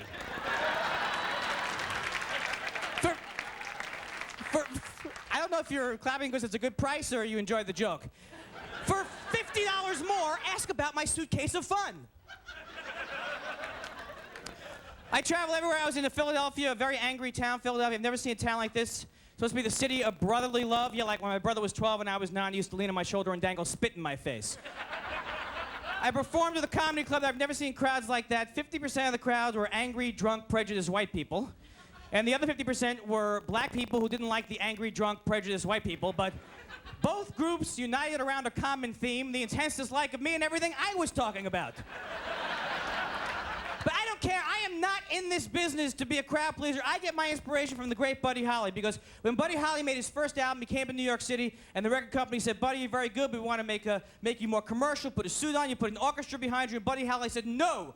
Nobody tells Buddy Holly how to make his music. I'd rather be shoveling crap back in Lubbock, Texas, than to change my music. And I've always found that very inspirational. Of course, Buddy Holly never actually said that. Gary Busey said that as Buddy Holly in the Buddy Holly story. What Buddy Holly actually said was, sure, whatever you guys want. Put a ukulele behind me. Where are the broads? Break out the scotch. Rock and roll.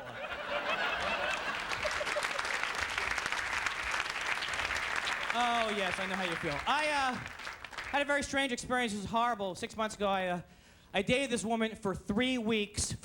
And then she told me that she had a penis. I thought we were just role-playing. It was unbelievable. And I was so shocked and embarrassed by it, it took me 3 more weeks to convince her to start wearing condoms. That's how... how would I possibly come up with that?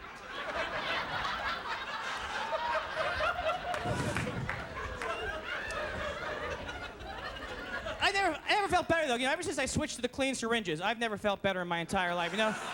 There's no reason why you can't enjoy the intravenous drugs and be careful at the same time. That's what I lecture to the kids in the preschools and the kindergartens and the...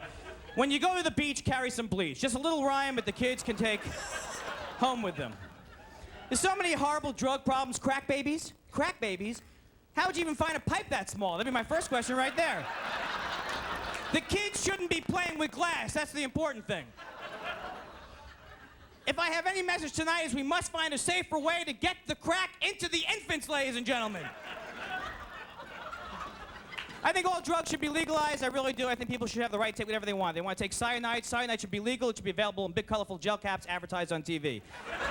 Hey, forget about Sominex. Get a really good night's sleep. Thank you!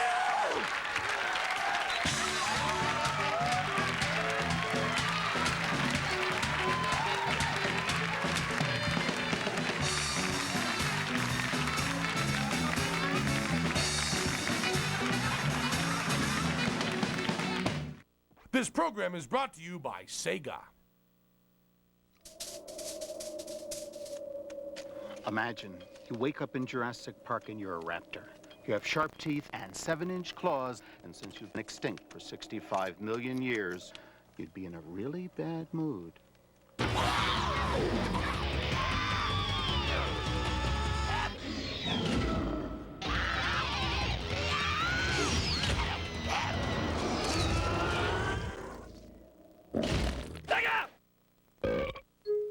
Uh-oh. He wants to talk to you, and you want to talk to him, but you'll have to open your mouth, and who knows what might come out? You can't hold your breath and talk. People have tried. It does not work. There they are. The only breath mints with that, Rexin stuff. To make sure your breath is fresh and clean. Go on, talk, breathe all over the place. Good book? Very. Now he's gonna ask you out. But what are you gonna wear? Search Save More with Value Packs. It's just plain soap until it chemically reacts with water and dries to a dull, waxy film that clings to every bathroom surface. It's soap scum, and it's very hard to get rid of. Or was. Introducing new Tilex Soap Scum Remover. It's formulated specifically to dissolve soap scum on contact. Just spray it on and wipe it off to get your whole bathroom scum-free. New Tilex Soap Scum Remover, the sure way to wipe out soap scum.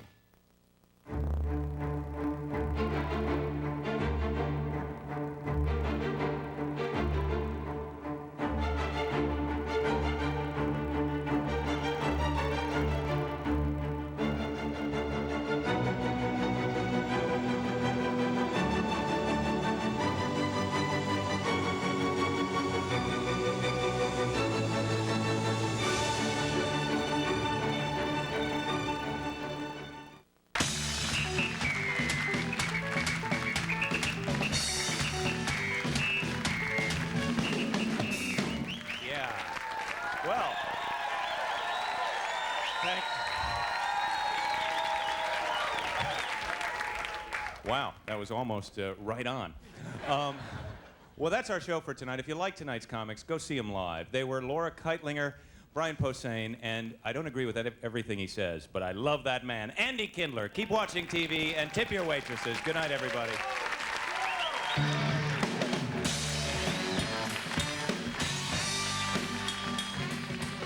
You got any showbiz stories? Well, I got a list of things horrible things that happened to me. One time before like a big audition, a club owner said, "Andy, it's a big audition. Don't fool around up there."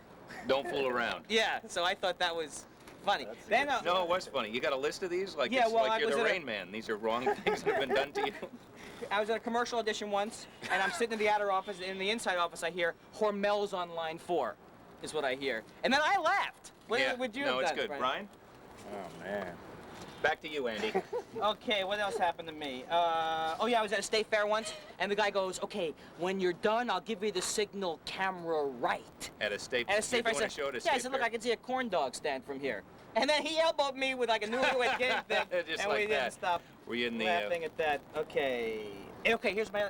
Here's my other thing I wanted. Thank you, Brian. Andy. Here at Comedy Central, at 9 o'clock, watch Comic Justice. At 9:30, join Sandra Bernhard for Pepsi's A-List. And at 10 o'clock, watch Saturday Night Live starring Andy McDowell and Tracy Chapman.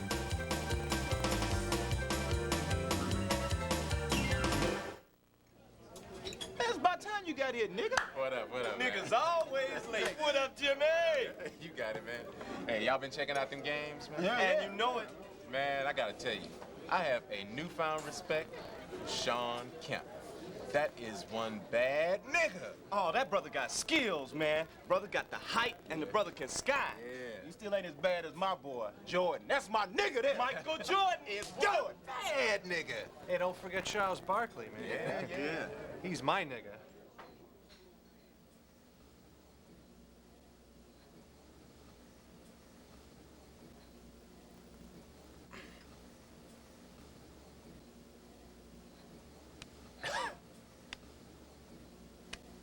I mean, my favorite player. I mean, he's my favorite player. Yeah.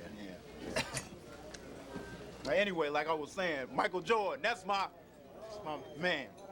Oh, yeah, I love the brother. And Sean Kemp, that's one bad African-American gentleman. These pancakes, they're bad. They good, huh? No, they're bad. I never let prejudice affect me, you know. Even when I'm faced with it and presented with it, I just go, excuse me, and I move it to the side. I don't cater any attention to it. For all of those who say that, you know, racism no longer exists, believe me, it still does.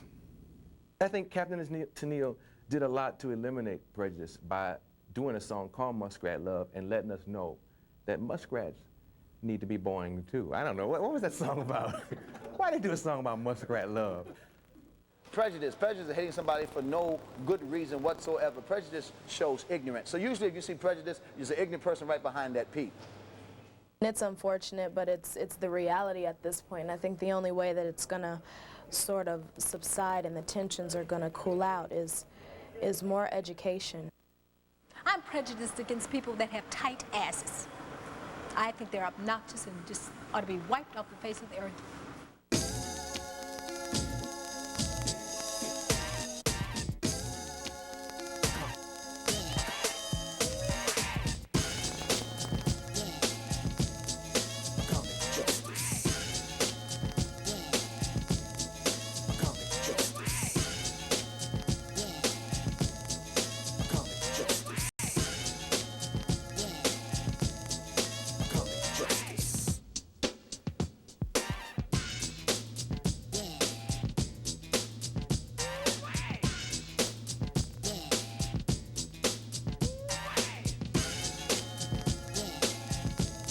And now, from All Jokes Aside, America's progressive comedy showcase, Comic Justice, with host AJ Jamal.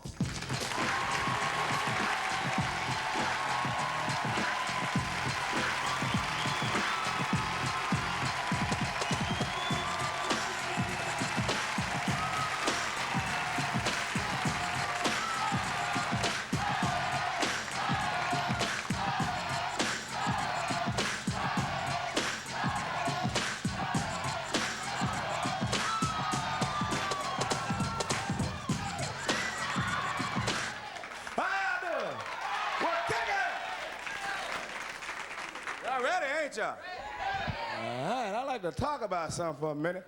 Freedom. You know, I was thinking about that word. Freedom.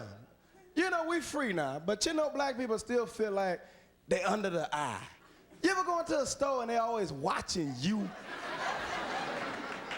Watching you. White people stealing stuff, walking out with couches, refrigerators, TVs, and all we want is a paper. Freedom. That's what I'm saying, man. Slavery was tough, man. I couldn't been no slave. See, I'd have been smart. I'd have been smart. They'd have put me on the auction block. They'd have never sold me. I'd have I walked up there acting crazy. They been talking about, and our next slave we're about to sell, he's about 5'8". He's 165 pounds. Let's bring him up. I've been up there.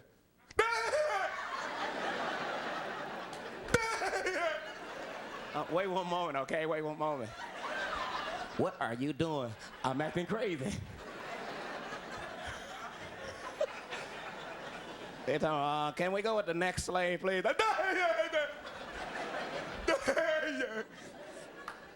Slavery was tough, man. You know what's cool? I was understanding slavery, man, how they used to sing when they were out there on the field. They used to communicate with each other. White people didn't even know it. They was out there singing. They'd be out on the field picking up. We'd like to introduce the hardest working woman in slavery. Put your hands together for Harriet Tubman. Harriet Tubman comes, yeah, I'm gonna do something for my latest album. Meet me at the tunnel at 12.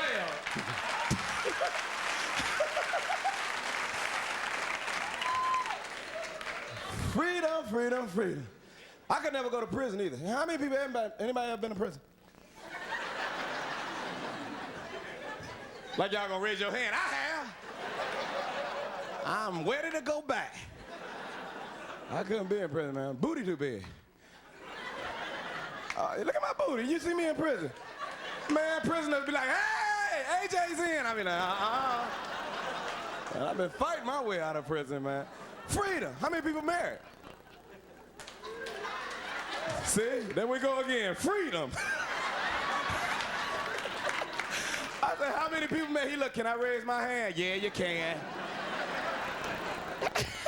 Hey, well, we got a great show lined up for you. I'm AJ Jamal. Welcome to Comic Justice. We're going to have a fun time. We'll be right back after this commercial.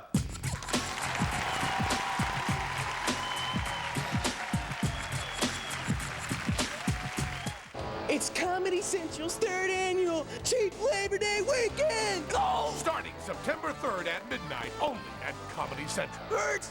What?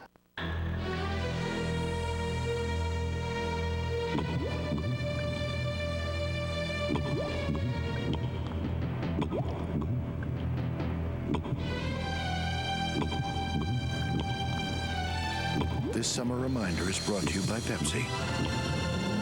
Better get yours before Shaq gets it all.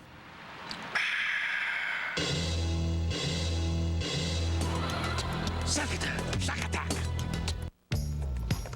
Have you ever opened doors I'm home. with the sound of your voice? Our card, please. Carried your medical history in your wallet. Your wife's gonna be just fine. So this is where we stand on the atrium stage. Or attended a meeting I really like what you guys have been doing, but in your bare feet. I may have a few other ideas. You will. And the company that'll bring it to you, AT&T. Those eyes, these lips. Marilyn. I wanted to say, I love you. You're dreaming, bud. On September 3rd, Jason Priestley is following his heart. You have a date with Marilyn Monroe? I don't rest until she's mine. All the way to his calendar girl, Jason Priestley. You owe me some details. Calendar Girl, rated PG-13. At theaters Friday. You work harder, you get better, right? But working to condition my perm made it flatter. Then I found this, a new Pert Plus, just right for perms. Using a separate conditioner after you shampoo can flatten your perm. This is better. It leaves hair fuller. It cleans gently, then conditions just where you need it. So your hair is fuller and soft, too. New Pert Plus for permed and color-treated hair. Fuller hair, no fuss.